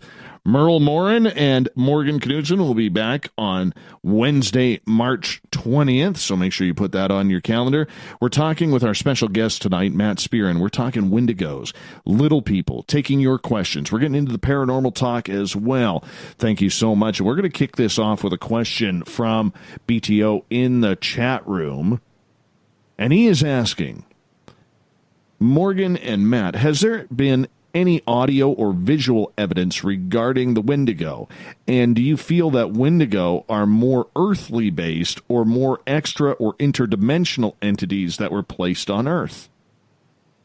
I definitely say that it's something that's more on the spiritual side. I mean, I don't know in terms of the specifics, in terms of interdimensional or anything else, but I mean, there definitely seems to be some sort of consciousness about this. There's never been as far as we know, any audio or video ever recorded, because most of the time the people are just so busy trying to care for the sick person that there really hasn't been, I don't think, time for a lot of that. And most of the documented cases, are from time periods where that just wasn't available anyway. Some of these areas, even unfortunately today, there, a lot of reserves and whatnot don't even have plumbing. We really take a lot of that for granted. So, I mean, personally, I think it is something that is something that has manifested over the years for whichever reason, but I definitely don't think it's earthly based by any means. Morgan and I were just talking about this earlier tonight. I was always wondering what would have happened if we, were able to do a setup in my room when I was a 2 or 3 year old kid, if there was a camera and audio recording equipment, things like that. I'm wondering what we would have captured. Because that would have been, I know personally, to me, that was a very real experience, enough so that I would swear somebody else could see it. Right. So, that opportunity obviously is lost, but what, something that we could bring up and that you could talk about was the moment that you did see that smaller. But one of the things that we discovered throughout our studies is that some of the Wendigo encounters that people were having, depending on the culture, the description changes. And Matt described a little bit earlier of that small kind of woman-like figure that showed up on the end of his bed. And we found out later that there is in some specific First Nations cultures, that's the description of the Wendigo, which of course he didn't know at the time, but you had physical contact with it. Yeah, absolutely. So that, maybe talk about that a little bit. I think to reiterate sort of what I briefly described earlier is this creature was standing on the foot of my bed, and it was a woman. Definitively, it had the head of a woman, long black oily hair. It had the most evil face I've ever seen, in these red, just vicious eyes. It had fangs that sort of jutted out at the bottom. It looked like it was wearing burial wrappings. It had animal like hands and hooves, and the head would be about the size of it had the head about the size of an apple, I would say, maybe a little bit larger. And when it looked at me, it had this vicious look of hate in its face, and it ran at me and hissed. And my hand was sort of up to defend my face, and it cuffed the palm of my left hand and hissed at me like, and then it turned around and ran out the window again. And that's when I remember definitively saying, if that was a dream, why does my hand hurt? And I remember telling my mom that. So there was physical contact in that instance. And just, that was the worst thing I've ever seen. It was absolutely the worst thing. Well, I think I know what that is. I mean, describing the fangs, the hooves, and the red eyes, that sounds identical to my former mother-in-law. Honestly, it really does. What did it sound like again? I'm sorry? I was just being a smart thing. What did it sound like? I wanted you to make that hiss sound again. That was all. Just this horrible. Yeah, I don't know. It kind of. When a cat. My mother-in-law. When a cat hisses at you, something along those lines. Yep. So. Yeah. Yes. And I'm not afraid to go. I'm not afraid to go public about that either. I really am. I mean, they all know now. Evil. Yeah, one of the most evil women I've ever met in my life. Oh, my God. Honestly, I have nightmares about the lady, so I know exactly what you're talking about. So, nonetheless, moving on. Let's go over to Twitter. Andrew has a question, and he is asking, you mentioned just saying the name of the creature was forbidden at certain times during the year. This idea of sound being an activator or trigger for manifesting something from the aether is a very ancient concept. Is there more about this than we know? That's a really good question, because it's like a curse almost. Yeah. Cursing yourself or something.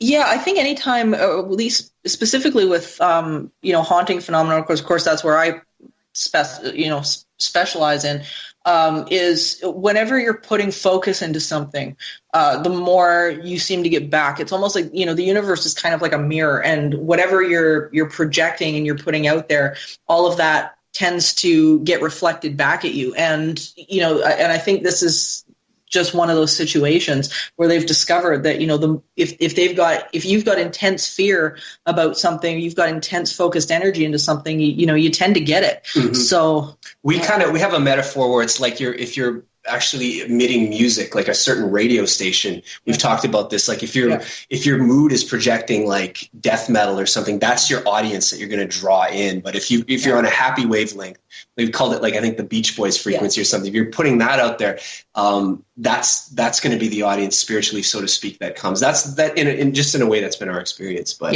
something we've talked about before. Is there a Guns N' Roses frequency? Because that is heaven. That is complete heaven right there. I do have to know. Who's Guns N' Roses? Axl's voice, man? I don't know about that. Yeah. Oh, yeah. You just, no insulting the GNR around here and the rock god himself, W. Axl Rose. But nonetheless. I was a King's Addiction fan, so we might be at odds there, I think. Because they were at war, I think, at one point. Well, you know what? In your case, nobody's perfect. So, I mean, we just move on. We just move on. All right, let's move on here because I also want to get into little people here. All right. Yeah. And for a lot of people, we're not talking little people as in humans. We're talking about little people who a lot of First Nations talk about these little villages that are hiding deep in the forest away from people. There's no roads. They're like little tiny communities. And for people who are unfamiliar, think of Gulliver's Travel, where, he becomes a giant by going to this community of little people who end up tying him up and then getting to know him and realizing that, old Gulliver isn't there to squish him. But there are these Lilliputians, right? Yeah. Sorry to interrupt you. Lilliputians, yeah, that's right. Yeah, absolutely. Yeah. But up in the area, and I know up here, a former First Nations chief, a gentleman named John Archie, has told us about one of the communities that is sitting on one of the mountains out by about an hour and a half drive from me. And this isn't the first time I've heard about this, but the little people are known to be tricksters. They're known to be very vengeful if you do not pay attention to their signs. What do we know about them, Matt?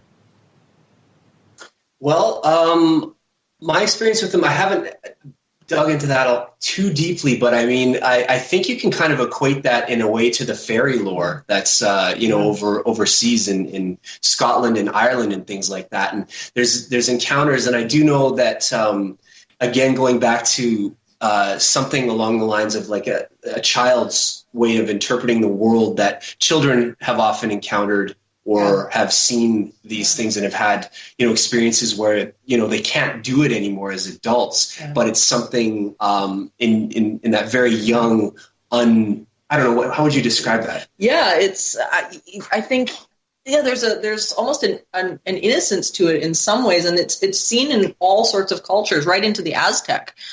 So, it's not even localized to First Nations.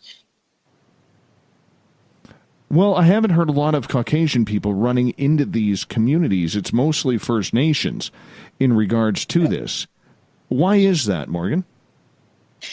Yeah, I don't know. I think a lot of the time when we get into more of the European culture and, like we talk about the, Caucasian culture and Western and whatever, we tend to shut a lot of things down very quickly. And we tend to, we hear about this stuff and immediately it's, oh, that's silly, that's folklore, it's whatever, like we've been talking about with things like Bigfoot and whatnot. And I think that just shutting our minds off to certain concepts and the idea that this stuff just can't happen, I think has really hindered exploration in a number of different areas. Whether you want to talk about the Pukwudgie or anything else, it really just hinders our ability to perceive things. And there's been scientific tests done over the years my mind's blanking on the name of the fellow right at the moment, but they did this really interesting experiment where they had a group of people who were basically supposed to just come to this house to be for this experiment that they were doing. But the test in and of itself was that they took a $5 bill and they stuck the $5 bill near the step. and of this house. And the people who believed that they were lucky inherently were immediately would walk up the steps and find the $5 bill. Except the people who believed inherently that they were unlucky turned around and none of them saw the $5. So what we believe and what we tell ourselves really inhibits our perception of the world and what we see. So I kind of wonder if it's, rooted in that as well. Could very well be. And with this, we often hear, whether it's paranormal or whether it's part of the folklore, we hear about this trickster aspect of a lot of the fae type creatures that are out there.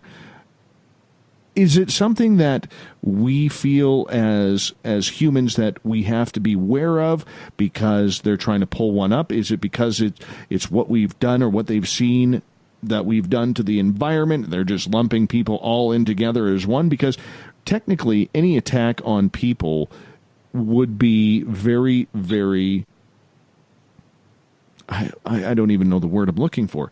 Would be very, very suspicious in a way as to why it happened. Well, I mean, you look at some of the legends around little people, though, as well, and they were often very, very much tied to the idea that if you're, if parents were being abusive or bad, or something like that, or say like the child was lost or whatever, that these little people would come and show up and take the children away. So you sort of get this tied into. Not only, are they maybe seeing the cultures or seeing these people as, or the human race as negative, but, you also see them in this protective mode as well. So it seems to depend on circumstance and the culture that you're pulling from. I'm also wondering, too, how much of that has to do with the cultural horizon.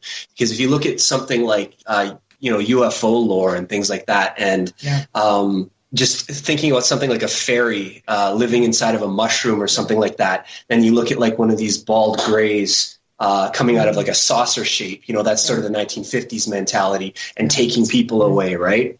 So who hasn't had that happen, though? Who hasn't had that happen?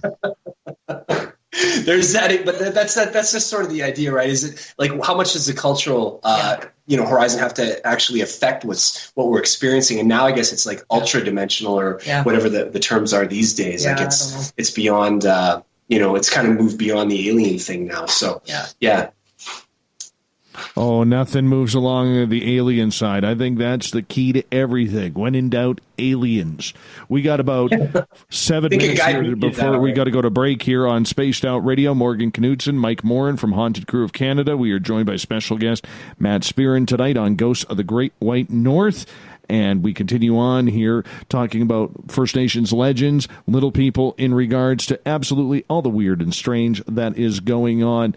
Can you blame, Morgan, the First Nations culture in regards to keeping these legends and lore from the scientific side of humanity that really hasn't bought into anything or just ridiculed the First Nations in regards to this? Because when it comes to little people, when it comes to Wendigos or Bigfoot or Dogman or anything that is supernatural in the First Nations legend, really we don't pay as a society much attention to it. We'd prefer to laugh at it, dismiss it, which is something that is very important to the First Nations tribes. How do we go about blending the two to move research forward? Well, I think you hit the nail on the head with the word dismiss. And, we have been dismissing the Native culture in Canada and parts of the U.S. for a really long time. So, I mean, taking a look at, where this stuff comes from and where this is sourced, I think, they really have to get off in terms of the, scientific community. I think sometimes they've got to get off their high horse a little bit and take a good hard look at where some of this stuff comes from. And there might be lore and mythology, wrapped around it. But at the same time, there was lore and mythology wrapped around gorillas. And it's for years they thought that was just, silly talk and whatever. And it turns out, no, we've got these amazing animals that we missed out on. And so I think we kind of have to look at it in the same way, where it's like, okay, maybe it seems a little far-fetched here or there, but it doesn't hurt to come at this with a sense of curiosity. And I think that's sometimes where both investigators, both in the scientific world and the paranormal world, that's where it gets lost. It's like, just have a sense of curiosity about the world and about where we've come from. Like a child. Absolutely. Open-mindedness. Yes. All right. Moving on here in regards to the paranormal activity that seems to happen out in the wilderness and happen in places of forests or near waterfalls. Are there more hot spots located more along water lines and mountainous areas than there are, say, closer to where the majority of society is? Because for a lot of people, if you're looking for, in my opinion, if you're looking for the strange and the weird, you got to get away from the people. Sure, you'll have ghosts and paranormal experience there, but if you want to get into the real weird stuff, you really have to get out into nature, do you not? Yeah, absolutely. I mean, there's such an energy in nature, right? And there's being a kid from Edmonton and growing up here, and it's very, I don't know how to put it, but when I know going to BC as a kid, so that's our province, to the west of us, there's such an energy there that's powerful, and it's actually terrifying in a way to me, to stand amidst those mountains. So just that alone heightens your senses in a way. And to be aware of the power of nature already. So that's where I would take that. Well, that, and I think, talk about Riverdale a little bit too, because we've had an ongoing investigation down in our river valley, which runs along the North Saskatchewan River here. And we've had some phenomenal occurrences that we still can't explain. Mm-hmm. It's the community I live in, and it's right on the North Saskatchewan River. And I think water itself brings its own energy with it. It's constantly moving, and it's constantly going in that direction. And the home I've lived in is a very old house, and we've had some pretty unusual encounters there with some things. And there's a sacredness to that space, just that community itself. It tends to draw a lot of artists and a lot of people that want to be away from conventional society. So it's already like a magnet that way. Yeah. So I would say, yeah. Merle, you want to hop in? I do. I agree. I think water is a huge factor in the wilderness. When I go camping, I always have to camp by water, rivers, lakes, and I actually bring all my crystals and everything to charge in there. And I do feel there's a campground I go to up in Chehalis, which is by Harris. And that's a very big Sasquatch hotspot. And you can just feel, I don't know, Dave, you probably never heard me say this before, but you can feel Sasquatch energy around there. It's the altitude's high, it's in the middle of nowhere, and it's really unsettling at night. And you feel like you're being watched. Like there was one night when we were getting ready to go to bed, all in our tents, and we start to hear wood knocks. And this was actually last summer, Dave. I don't even think I told you this story. And I automatically thought of you when I was in bed with the wood knocks. And then all of a sudden it sounded like something was going underneath our tarp, looking around our tarps by our trucks. But there was no wind or anything, because that's the first things I was thinking about. And you don't get that, obviously, near the city. And even my trap cam, I had my trap cam going, and the next morning I checked it. And it took photos, but there was nothing. So, yeah. It's very weird indeed. It has very, very weird energy. And one of the ideas that you also have to remember with Bigfoot as we prepare to go to break here at the top of the hour is the fact that so many times with these creatures, we'll only find one print. Or so many times you'll have investigators who will find a track of prints that just seem to end and stop. And that could be in the snow. It could be in the mud. It's just very, very strange how these prints just seem to pop up and then stop. Something to think about when you're looking through the forests. or along the waterways of wherever you may be when encountering the wilderness, always keep your eyes down. One eye up, one eye down, because just in case a UFO flies by. You never know. You never know. Mike Morin from Haunted Crew of Canada, Morgan Knudsen from Haunted Hospitals television show, and Matt Spearin are joining us for Ghosts of the Great White North. We got them for another 30 minutes. Then the news on the SOR Newswire at the back end of the show. We'll be back with more Spaced Out Radio in hour number 3 coming up.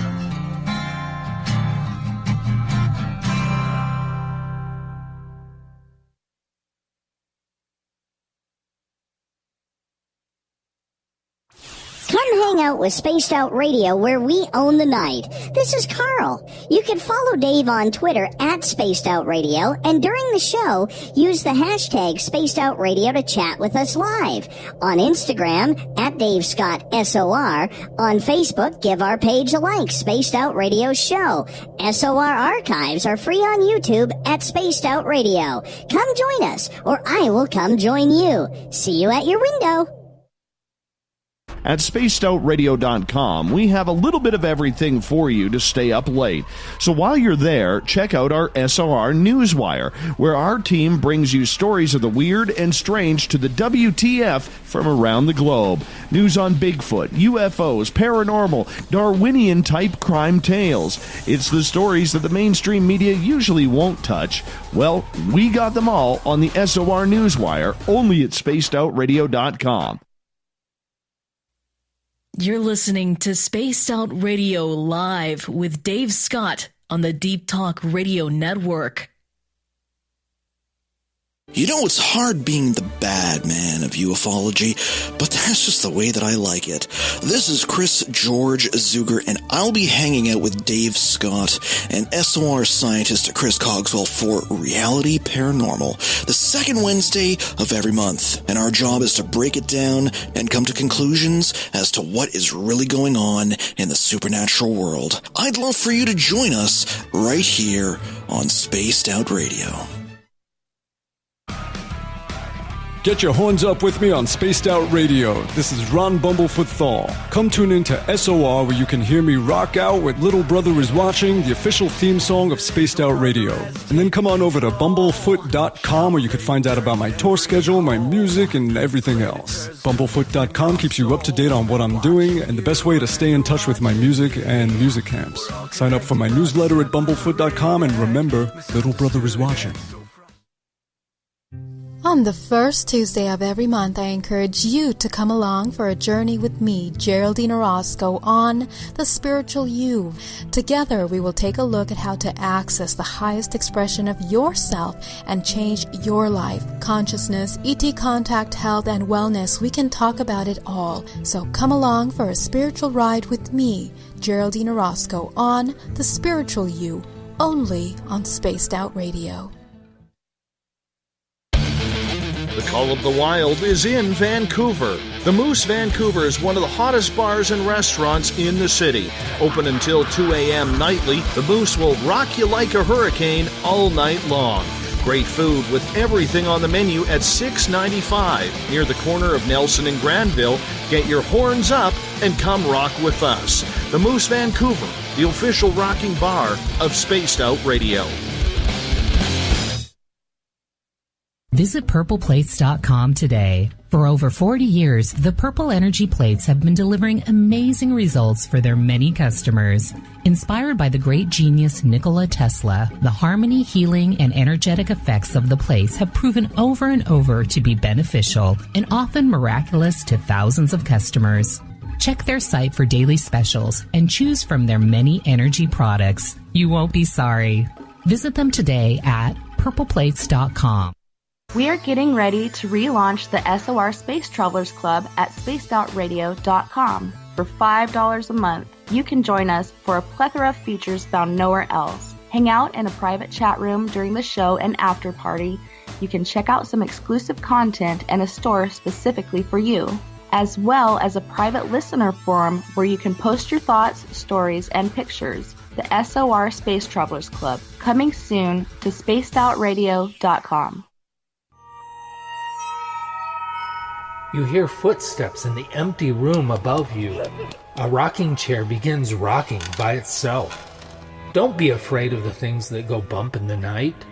Reach for Spirit Storybox, the iPhone app the Huffington Post UK called the only ghost hunting app you will ever need. Spirit Storybox. The spirits are telling their stories. Are you listening? Hi, George Norrie here. Are you ready for UFO MegaCon, the immersion event? 7 days, 8 nights, 50 new speakers, UFO military witnesses, experiencer groups, skywatches, and so much more. Join me at UFO MegaCon, March 24th through the 30th in Laughlin, Nevada. Truly the one and only new information conference of the year. Now check it out at UFOMegaCon.com. That's UFOMegaCon.com.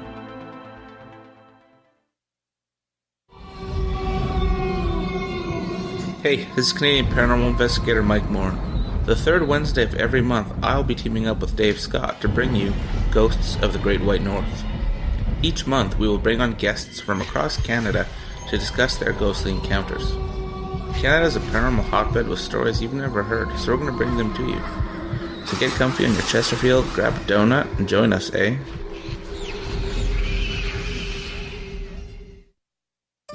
Find your escape where time has no limits. It's about living today and cherishing the heritage of yesterday.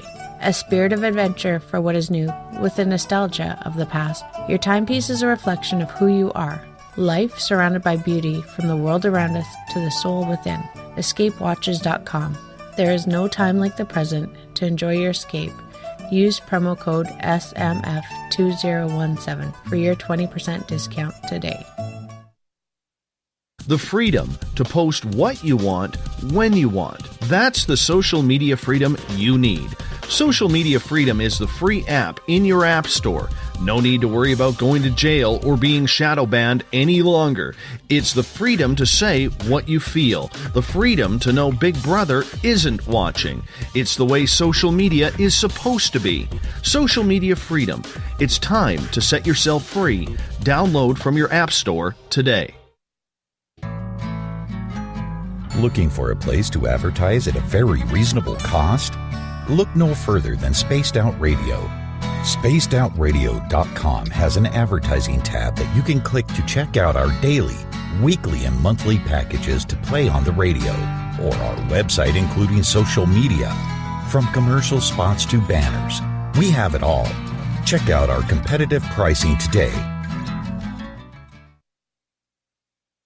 So, you love talk radio? Then you'll love TalkStreamLive.com. TalkStream Live is always on, 24/7, with the best streaming talk shows. Find your favorite talkers and discover some new ones. It's free, readily available online or on mobile with any smartphone or tablet. Finding your favorite talk shows all in one place has gotten a whole lot easier. Just go to TalkStreamLive.com. Be sure to download the free apps from Google Play or the iTunes App Store.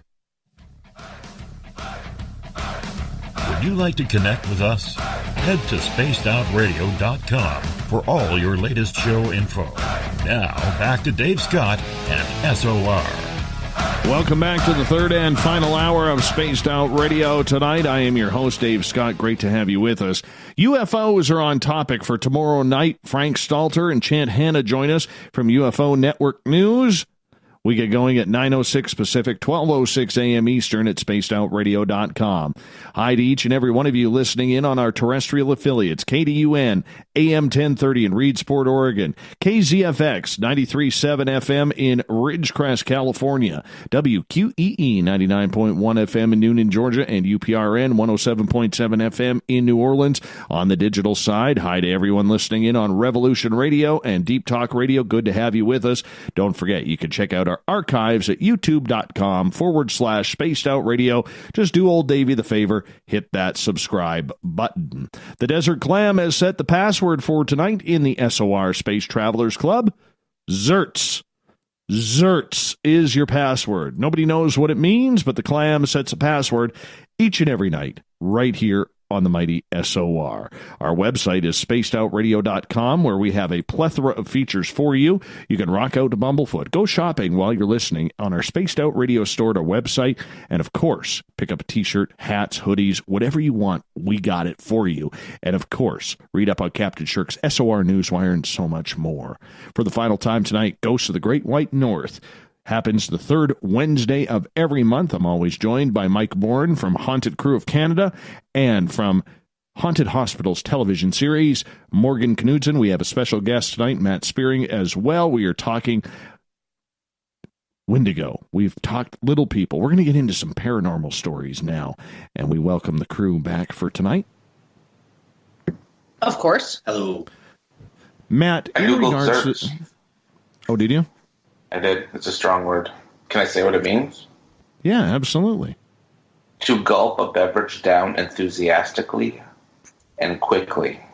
Very nice. Good password by the clam. Very good password by the clam. Awesome. Matt, I want to get into some of your stories, Matt, in regards to the paranormal. The type of cases and the type of investigations you've done, is there one in particular that really stands out, that really has you scratching your head? I can tell you a personal experience that I had that got me baffled, and this was something that happened to me. I think it was around, I don't know, when I was first in university. This is actually pretty interesting. I ran into I was on Jasper Avenue, and there was a fella sitting on a bus bench, and he looked out of place. He had a beautiful silk designer jacket on. He had blue jeans. He had a model spiky haircut. He had a Clark Gable mustache, pockmarked skin, big giant work boots, and a giant steel lunch pail. He just looked like he didn't belong. And he was calling out to everybody that was walking by, and nobody was paying any attention to him. And he was yelling things at people that were offensive, and still nobody was looking at him. And he invited me over to come talk to him. And I was like, okay, great. When is my bus going to show up? Because this isn't going to be good. Anyway, he was starting to yell more at people that were walking by when I was near him, and then he offered me some corn nuts and said, "Would you like some of these?" And he pulled out a little greasy bag from his coat, and I declined. I did not want to eat those corn nuts. Put them back, and he said, "Why are people so afraid of me?" And I said, "I don't know." And he said, "Is it because of my nature, the color of my skin? What is it? Why are people so scared to talk to me?" And I said, "I don't know, man. Maybe you're trying too hard." And he said, "You know what? I really appreciate it. Thank you for taking the time." And my bus showed up, and I was about to get on the bus, and he said, "You know what? They don't take any wooden nickels on that bus." And I said, that was a kind of a weird thing for him to say, but I thanked him anyway and got on the bus. And when I turned around, there was nobody sitting on the bench, and that was on Jasper Avenue. And my God, I've been there. When I used to take the bus, I'd go every day to hopefully run into him again, but he disappeared on me. So that was something I can't explain that bothers me to this day. So, has anybody ever reported seeing that gentleman there before? We've never looked into that, but I don't know. It was just, he was so out of place. His fashion was from the 40s and from the present day to construction worker, and his haircut was he must have had a $100 haircut. It looked pristine, and he just was strange. And he was gone in the flash of an eye. So I'd like to talk to him again. If you're out there, buddy, and you know who you are, let us know, because I want to talk to you. That was interesting. Well, you say he disappeared. In the time that you took to look back when you boarded the bus, would you have seen if he was walking away? Yes, because the bus was going, and when the bus starts to drive and you start to walk towards your seat, you have plenty of time to look out the window. And there was an empty parking lot behind him and an empty street. There was no time for him to have gone anywhere. It was instantaneous. I turned around and he wasn't there. So this brings me to another question here. In regards to it, when he was yelling, were other people acknowledging that there's this really weird guy yelling? No, there was a guy that was dressed like a punk rocker. I remember he had a really cool like mohawk and leather coat and everything, was walking by, and this guy was, I don't know, he seemed a little confused, and he's like, "Hey, skinhead," and he yelled at the guy, and he's like, and then he looked at me and he kind of winked. He's like, "Those are fighting words to a skinhead." And like, I'm getting ready to run because I thought we were going to get beat, but the guy didn't turn around, just kept walking. Nobody acknowledged him. So just my luck that day, but there he was. So yeah. What if you ate the corn nuts? That's that's a really good question. Yeah, I don't know. Maybe I'd be sitting on the bench too, and I'd be trying to yell at people, and nobody'd look at me. So I don't know. Very confusing, but it was very interesting. I'd like to meet him again. I'd have went for the corn nuts. I'm just saying. I'm gonna, Hell, I had aliens in my backyard, and I went to Tim Hortons instead of going to the lake where they were calling me to because I was hungry. I wanted a donut and an ice cath. Yeah, true story. True story. Greasy little bag, and I don't know. Yeah. I still get in trouble from a couple of my listeners, namely Trip in the chat room, who still bugs me that I decided to go to Tim Hortons rather than go to the lake where they told me I was going to see the UFO. But I was hungry. If I'm leaving my house at 1:00 in the morning to go for a drive, I'm definitely going to get some snacks. Absolutely, I am. Right. Nobody's going to argue with you. Absolutely. Absolutely. In regards to the type of investigation that you guys do, Matt, what are you looking for? What are you trying to solve? Well, I think first and foremost, we approach it, how would you describe it? I guess we want to rule out any kind of natural phenomenon that's going to cause that. High EMF can cause people to feel paranoid, get a feel for maybe the person asking us to be there, and maybe just see if there's any disconnect there with their personality or anything like that. Try to basically rule everything out of the environment that's a possible factor, and then to profile it and just try to figure out what patterns are we seeing. Morgan, what do you think? For us, it comes down to the type of activity that people are experiencing when it comes to intelligent entities is always directly related to their state of mind. So for us, it's a matter of figuring out if you've got a family that's experiencing negative hauntings or anything like that, then we got to figure out why that phenomenon is getting mirrored back at them. Our program, Teaching the Living, is very specified and tailored to exactly that, because what we find is that once we get people sort of out of that emotional pit and into a better state of being, whatever that means for them, then we automatically start seeing the improvement in the activity around them. So for us, it starts exactly what Matt was saying, where you rule out as much as you can first, and then you got to deal with the client. Changing your radio station, basically. Changing your radio station, exactly. That's it. Yeah. It's easy to say that you can have a scientific approach and trying to figure out what is truly going on, because in the end, that's what we're trying to all do. It doesn't matter if you're investigating ghosts, investigating cryptids like the Windigo, or you're investigating any type of UFO phenomenon. However, there has to be, a real spiritual aspect to everything that goes on. At least that's my thinking. I could be completely wrong on that. That's my thinking of things. I'm with you on that 100%. I cannot stand those ghost chasing TV shows on that we see where people are screaming and running around, and just that's such a I don't know what would bastardization. It is. It's a bastardization. I mean, this is such a spiritual thing. We're all spiritual beings, I believe, and just to sensationalize it that way, it's like a tabloid. And I don't that scare factor and how badly they try to scare people, and just that to me is such a disservice to what this is. And there is a spiritual aspect to it. I mean, it's hands down, there's this phenomenon and these intelligences that we just can't put our fingers on and explain. But at the end of the day, it's still the activity that people are receiving. It still always comes back to the client, and it's not blaming the client. It's not that it's in their head, because it isn't usually. But it's one of those things where, people see hauntings and they automatically think that they've got nothing to do with it. And unfortunately, what we found, and what we're starting to understand is, the hard problem, as they put it in parapsychology, is being solved, which is whether or not consciousness is emergent or fundamental. Once, as we're beginning to understand that it is something that is more fundamental, we have to start to realize that, we are not separate from what's going on in our environment. Merle, what do you think?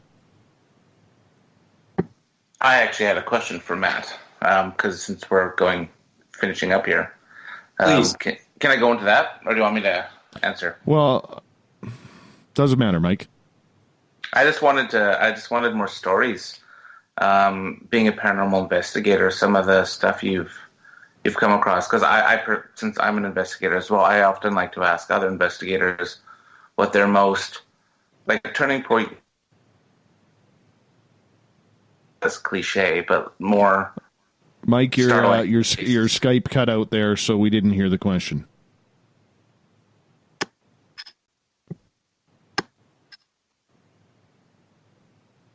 All right, so continuing on here until Mike figures out his Skype there for a quick second. In regards to the aspect of the investigation, how do you set yourself up? How do you make it feel like you are moving towards finding some answers or conclusions into some sort of paranormal activity, Matt? Well, I think it's basically getting a feel for who the client is and not going so much into it to send, again, I use the word sensational. We don't go in there and try to figure out, what type of, if it's something demonic or whatever. That's not the main focus. The focus is more on the person and, again, ruling out the environment. And then once we're able to do that, to get the person to come to a state where there's peace that surrounds them. And then I believe at that point within the environment, things start to change. Yeah. That's primarily the focus. It's to help. Yeah, and the patterns too that we've been able to identify over the years, it's made it a lot easier because we're able to take a look at, instead of trying to label these entities as one thing or another. Is when it comes to the negative entities, we've identified certain behavior patterns, and they're very clear cut once you get down to actually seeing what it is they do. So it becomes less about labeling what the entity is, because we just simply don't know. There is no ghost meter or anything like that. We don't know what a ghost is made of, so we can't calibrate a meter for it. And what we can do is look at their behavior and what triggers it. And that's really what we do is teaching the living is the idea that, okay, can we turn around? Let's work with the client long term. In the short term, let's identify exactly what we've got going on here, and then start fixing the dynamic. And being able to do that has been made things unbelievably efficient for us as investigators, and it's been able to cut our case time much shorter, rather than being able to wander around trying to figure out what things are. Once you see the patterns, you're able to identify it a lot faster. For sure, indeed. Now, Mike is having some Skype trouble, so we're going to get to his question right now. He's just asking, Matt, what's one of the best encounters you have had while on investigation? We've seen a lot of stuff. Yeah.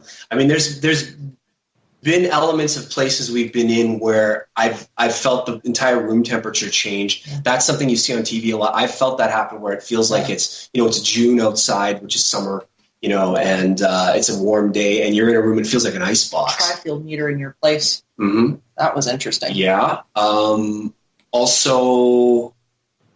one of the coolest things for me was we were able to investigate my junior high school. I went to a school called Westmount, and it's a Gothic, looks like a cathedral almost. Has a bell tower. There's a ghost story of a kid being trapped up there, and just to go there, it's part of the Edmonton history, is to check that out. That to me is one of the coolest things we did. And I had dreams the night before about a female spirit that was there, and that was a really cool experience to sort of come full circle that way.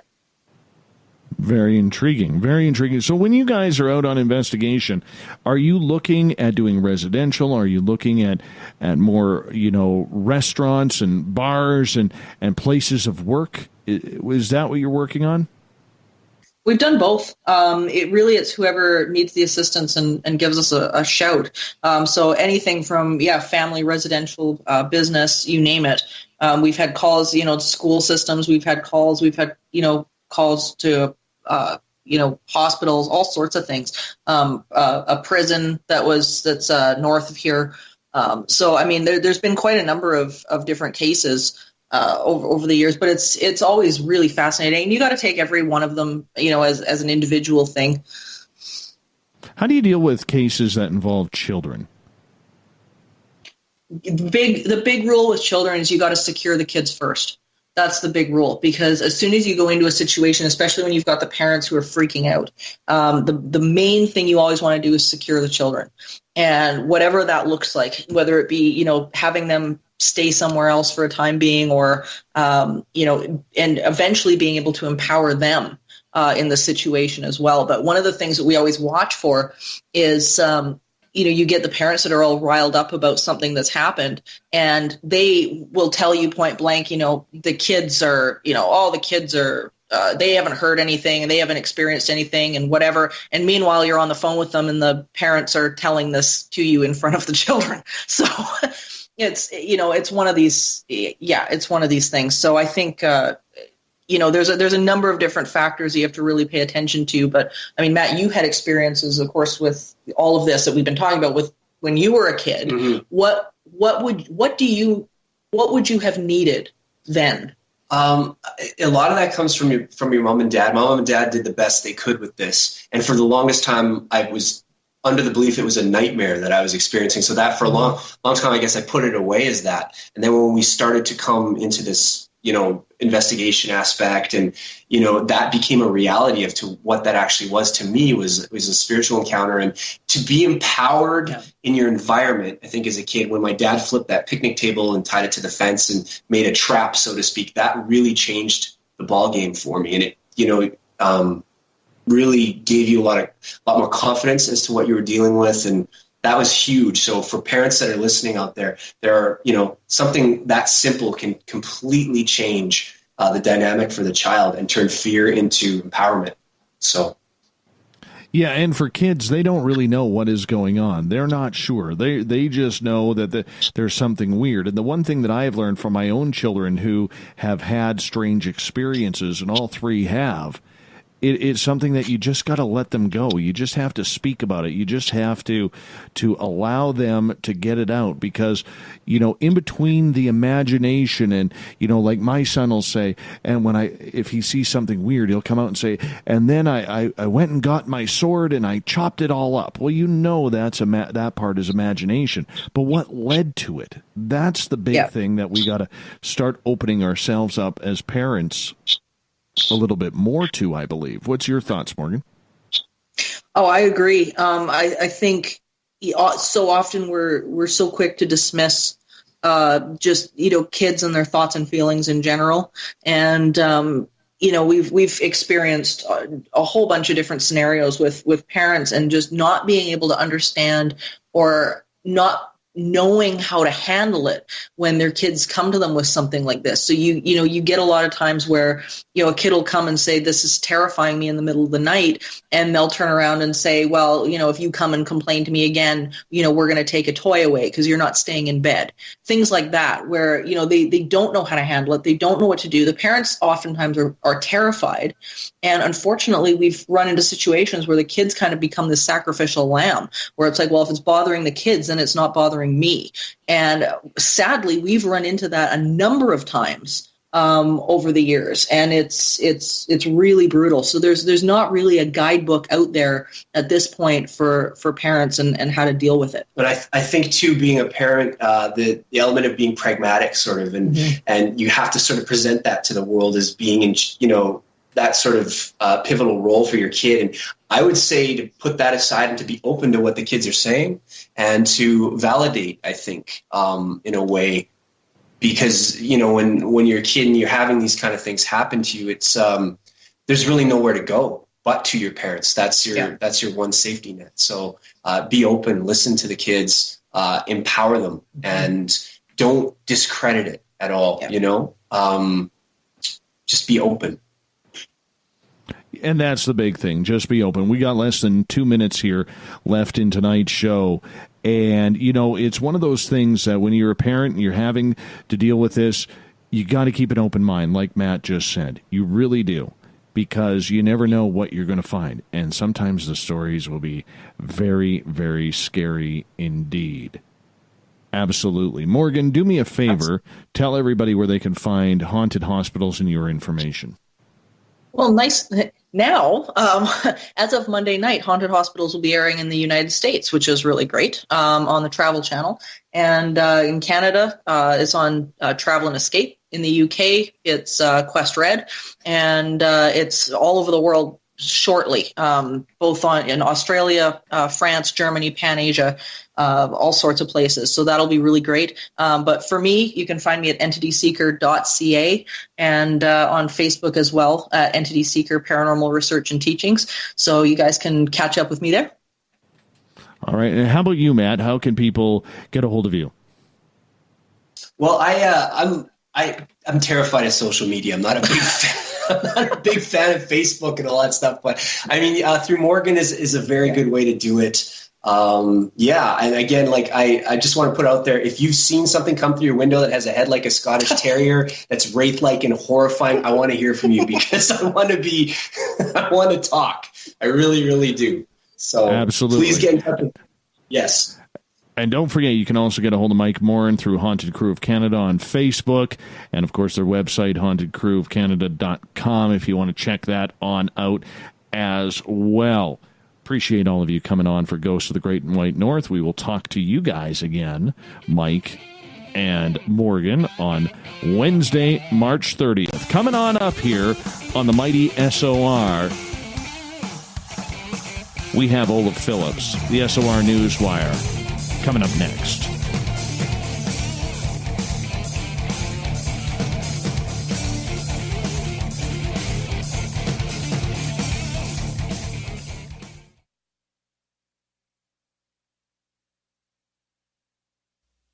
You're listening to Spaced Out Radio Live with Dave Scott on the Deep Talk Radio Network.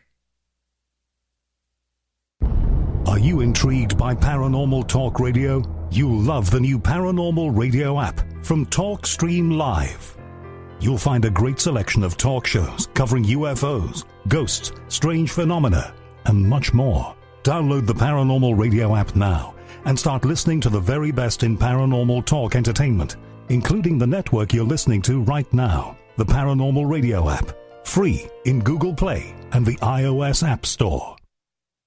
Did you know Spaced Out Radio runs 7 days a week? Hi there, this is Tessa Nicole Thomas, and I'm here to take you on a paranormal journey each Saturday and Sunday night. Why change the station when you have it all right here? Together, we'll hang out and share some strange and scary stories. And don't forget, we have Psychic Sundays as well, so come tune in Spaced Out Weekend. We get going at 9 p.m. Pacific, midnight Eastern, only at spacedoutradio.com, where we own the night. You hear footsteps in the empty room above you. A rocking chair begins rocking by itself. Don't be afraid of the things that go bump in the night.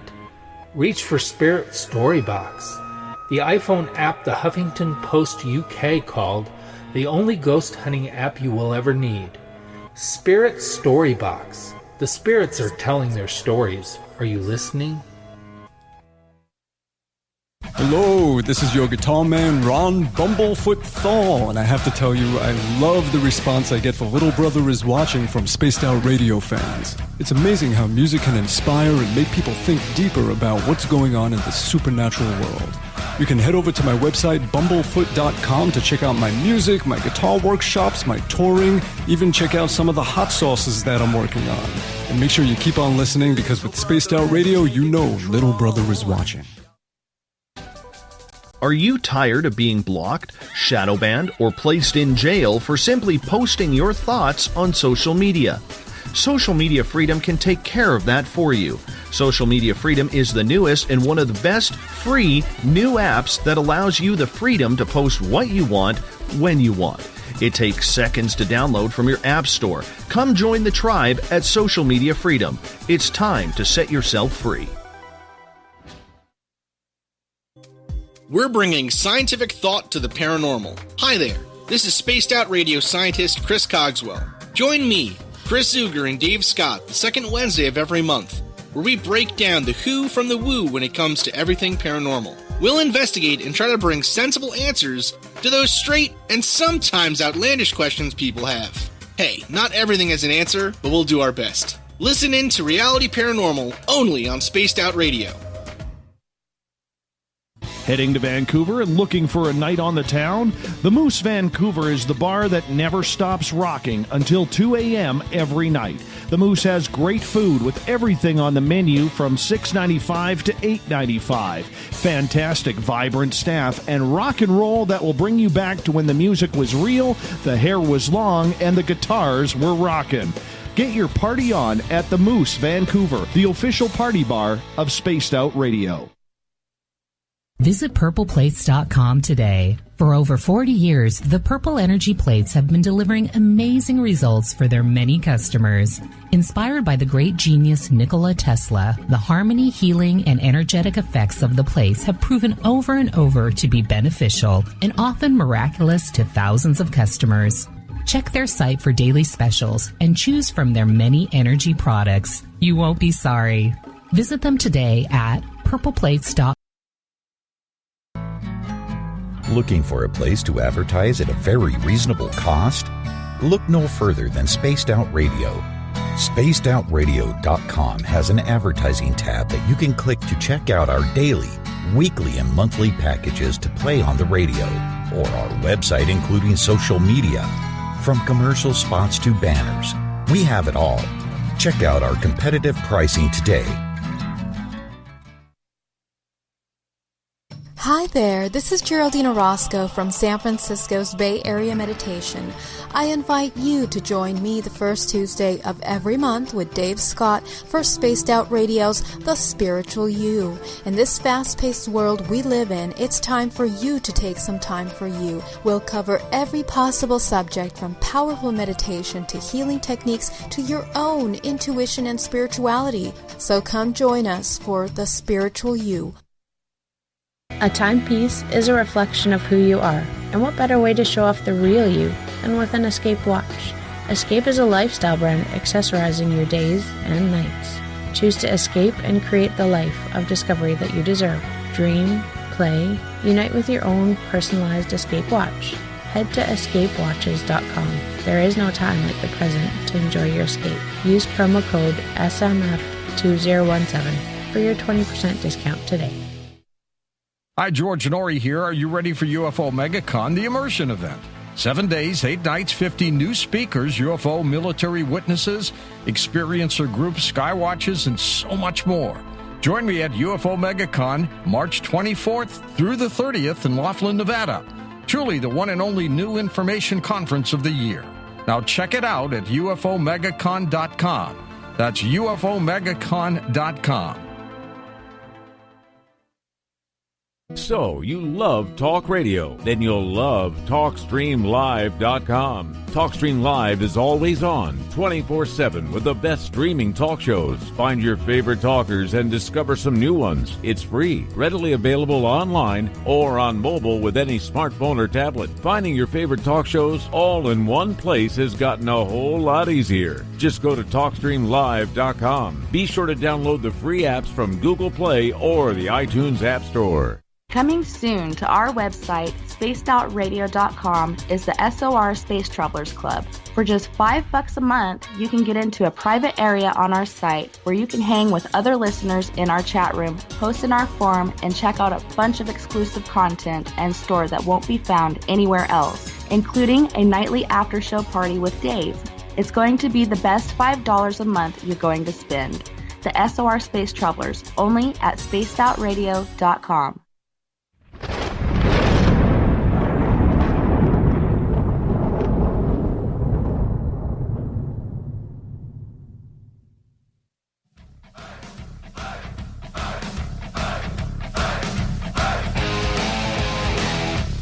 We've rounded third. We're heading for home tonight on the mighty SOR. I am your host, Dave Scott. sitting in the captain's chair of SOR headquarters in the frozen Canadian tundra, and you are where you are. Probably warm and cozy right now, sitting in your flannels, dark lights, keeping it real, listening to some weird and strange. And on that note, the SOR News Wire is where we start to turn things up on the weird, the wacky, the WTF of what's really going on in the world.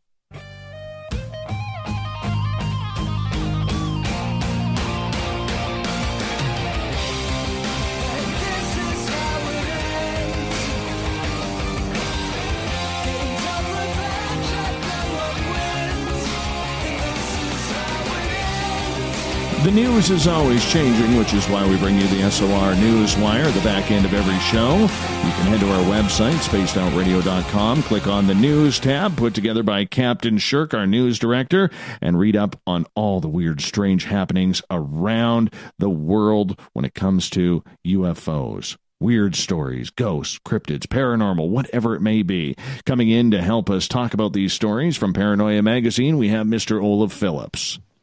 Greetings and salutations, Dave. How you doing, buddy? Good to have you with us tonight. Doing all right. How are you?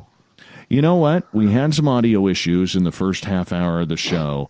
And, you know, the one thing I will say this, as a radio host, or I think, you know, when you start your day off on the wrong foot, sure, you just never get into that groove.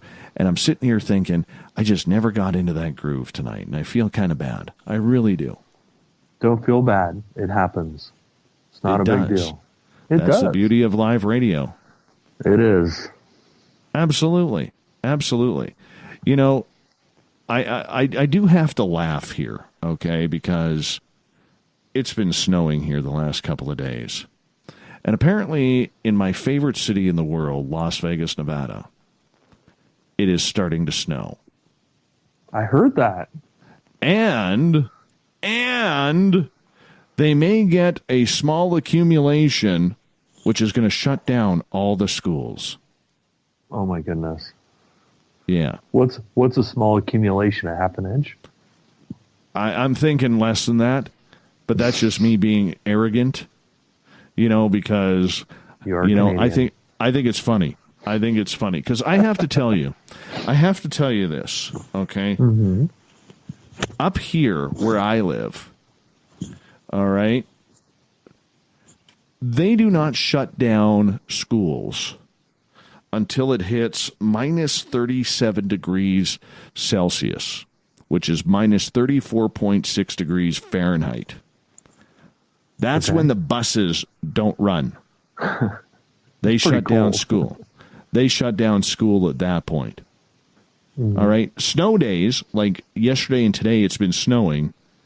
We have outdoor days for kids, so that way they can go play in the snow. Because where I live, it hasn't been converted into a bunch of, you know, bubble-wrapped children. They allow tobogganing on the hills at the school. They allow snowball fights. They allow a lot of play. Oh, that's because, good. Yeah, no That's bubble wrap at this school, which I think is really cool. So when I hear schools are going to get shut down in Las Vegas over a skiff of snow, I have to laugh. And I'm like, really? Really? Is that what it comes to? But nonetheless, I love Las Vegas, and I would love to be in Vegas while it's actually snowing. That would be a highlight for me. Let's get to your news, my friend. I've been there in a sandstorm, and that was unique, but never in snow. Well, big news from France. French fencing body recognizes lightsaber dueling as a sport. Master Yoda dust off his French, he must.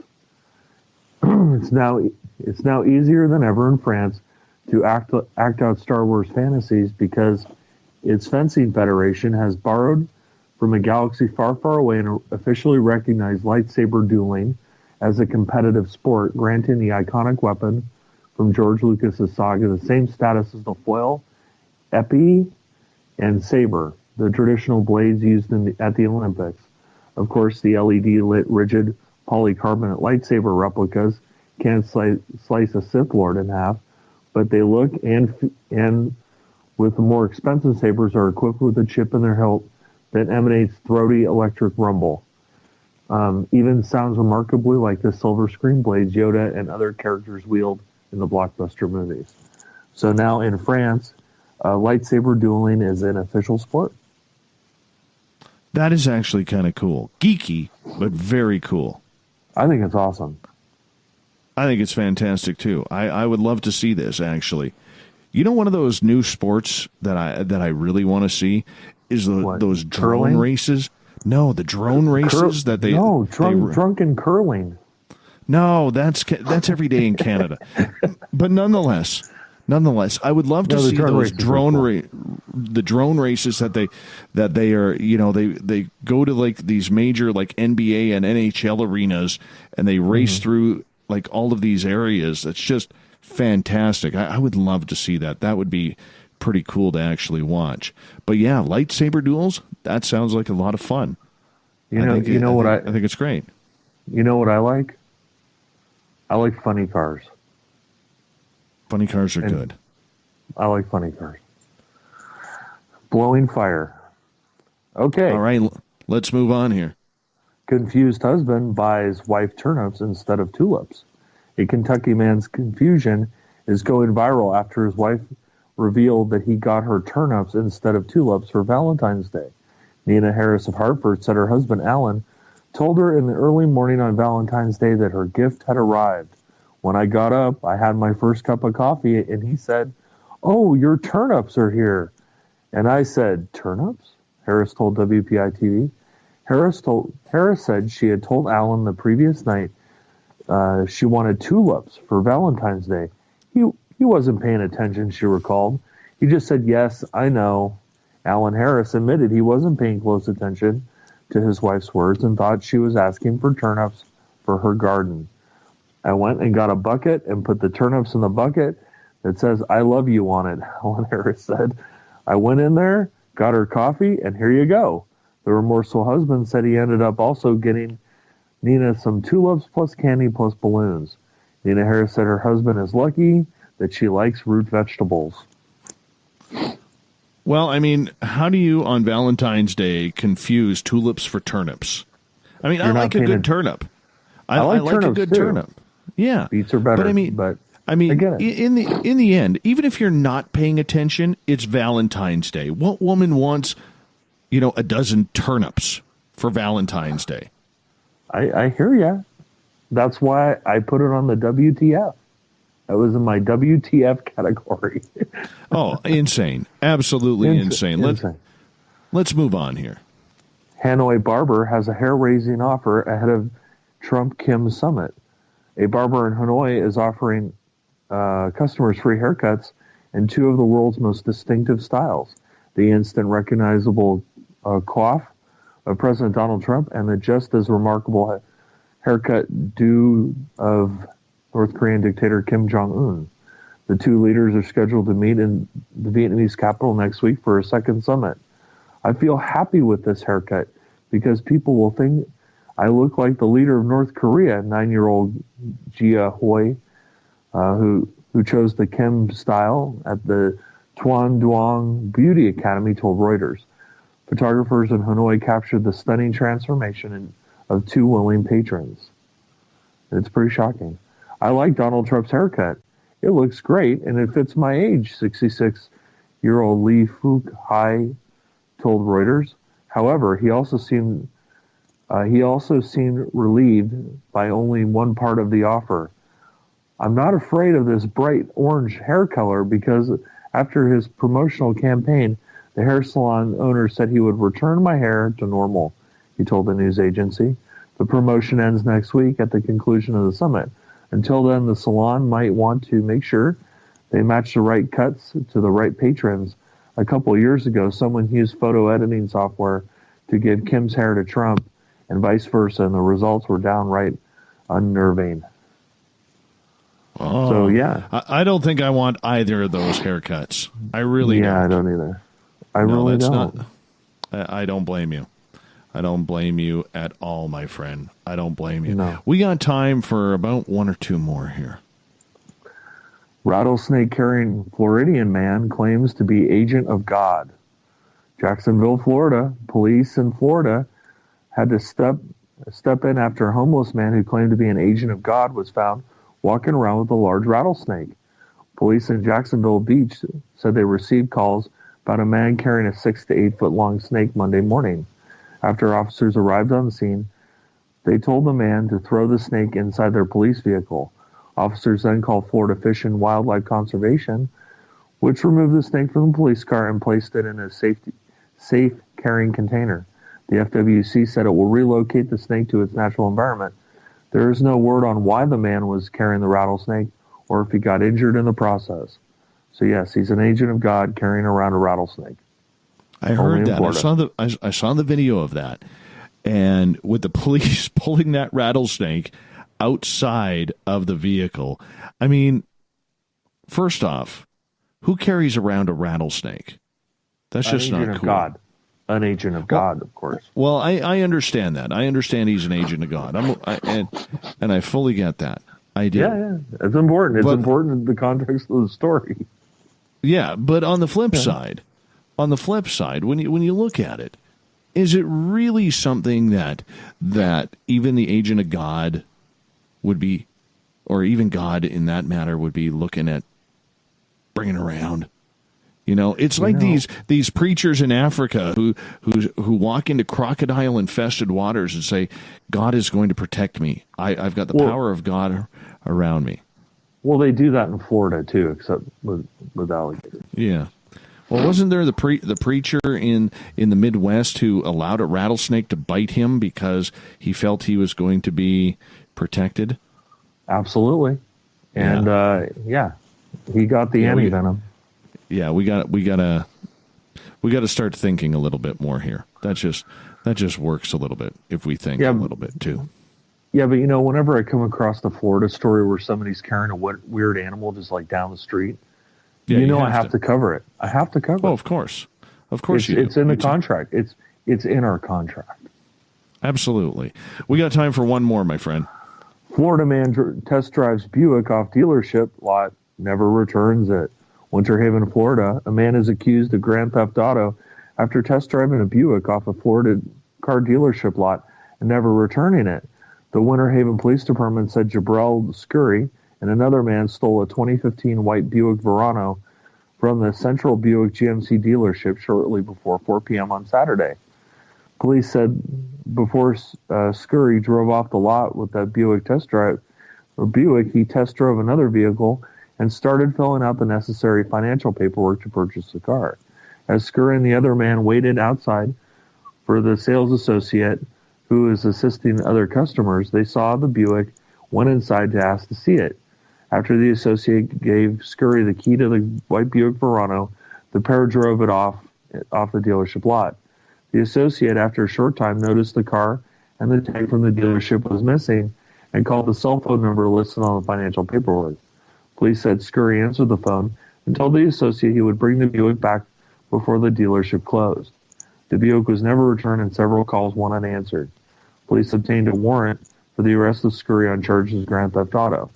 Good. The description or information of the man who was with Scurry has not been released at this time. If you hear about it, tell us blah, blah, blah. But yeah, well, you know what? I actually know of a buddy of mine worked at a car dealership, at a Chrysler dealership. And that dealership had a rule that salespeople must go on test drives. Well, this one time he was balancing customers. He goes to the sales manager and says, "Hey, I've got 2 customers here. Can I just send these guys out on a test drive on a new pickup?" So the boss tells my buddy, "Yeah, go ahead, right?" So 2 hours later, the guy still isn't back, and apparently the phone from the Royal Canadian Mounted Police calls the dealership saying that they've pulled over the truck that was on a test drive because it was on a demonstration plate. Right. And in the back of the truck, it was filled with hockey bags full of marijuana. Really? So the truck got impounded because it's now evidence. Evidence, right? And the dealership, well, nothing they can do. Interesting. Well, the thing I like about this story that makes it extra Florida-y is that he actually filled out the financial paperwork and he put his cell phone on it, and then he stole the car. So they knew exactly who he was and where to go. And then he steals the car. Not Don't you want to fake that? No, not at all. Not smart as all, as we get to the thought of the Dave. Thought of the Dave.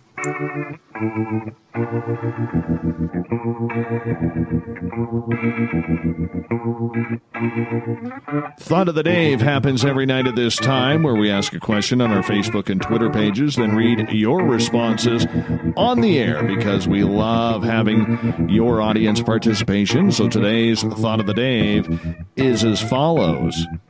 As investigators, researchers of the unknown, what are your thoughts on First Nation legends like Wendigo, Skinwalker, and Little People? Goddess Michelle on Twitter, leading off the team here. She says, well, in my opinion, these stories must have some truth in them. Sure, some have logical answers, but too many different First Nations have these exact stories. Makes sense, you think? I agree with you. I fully agree when it comes to that. You know, we're going to get to some more here. And let's get to it. Teresa says, Skinwalkers creep me out. Matthew, I believe the Wendigo may just be folklore, but I have First Nations friends who has told me some incredible stories that he will swear up and down are true. I think there's a lot of information to be gained by listening to what First Nations people have to say. Kevin, they are real to them as little people are a worldwide phenomenon. Why not? At a certain point, we all believed in them. We just call little people gray aliens now. 2 feet tall, little mischievous people who mess with humanity. Same thing. Chris George Zuger, the Zoogs, hops in. Little people, there is evidence for. The rest are folklore and should be taken as such. Dorothy, I don't know what to think of that, but I do know that there are gnomes looking for you, Dave. Really, Dorothy? She went there. Gnomes are back. She went there. She did. Exactly. Caden, I believe in them all. I've never seen personally any of them, but I've had dealings with what I believe to be a Wendigo and Fae. Stunak jumps in, says, all of these are very interesting considering the stories are centuries old and before European influence. These are traditionally spoken stories, not written. William believes they're all demonic entities. Evan believes someone is smoking a little too much peyote. Brett, plenty of evidence to support all of those, especially Bigfoot. Add gnome.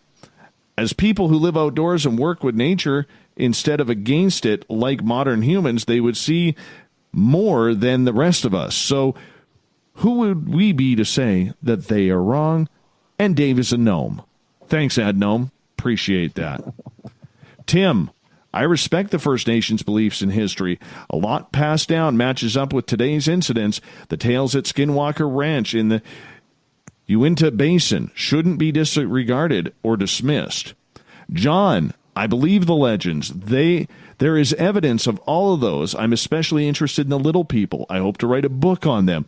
Being from North Carolina and only an hour away from the Cherokee Reservation, I hope to get an elder to tell me some stories and maybe even get a chance to know where they live. I don't see any reason the stories would be made up and then passed down through all of these generations. If they were not true, I feel it would have to come out as just children's stories by now. That's a good place to leave it. Thank you for everybody participating in the Thought of the Day. Olaf, where can people find Paranoia Magazine? ParanoiaMagazine.com and on Facebook at Paranoia Magazine.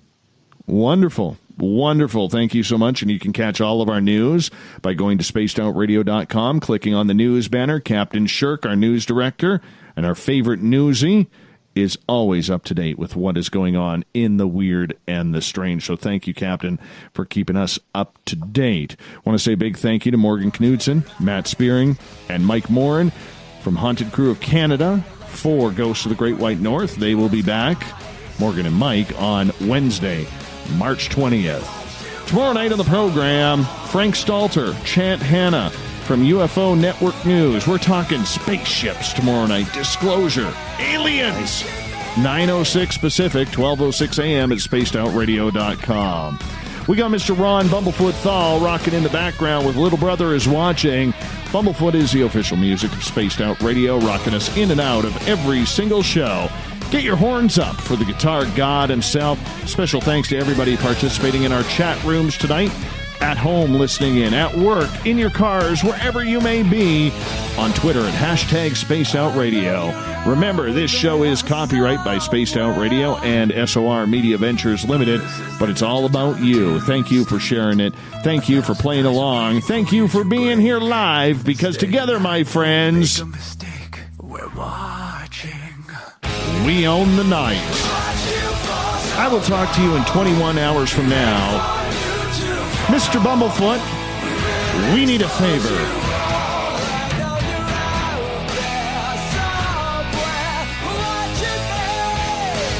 We need you to take us home. Good night.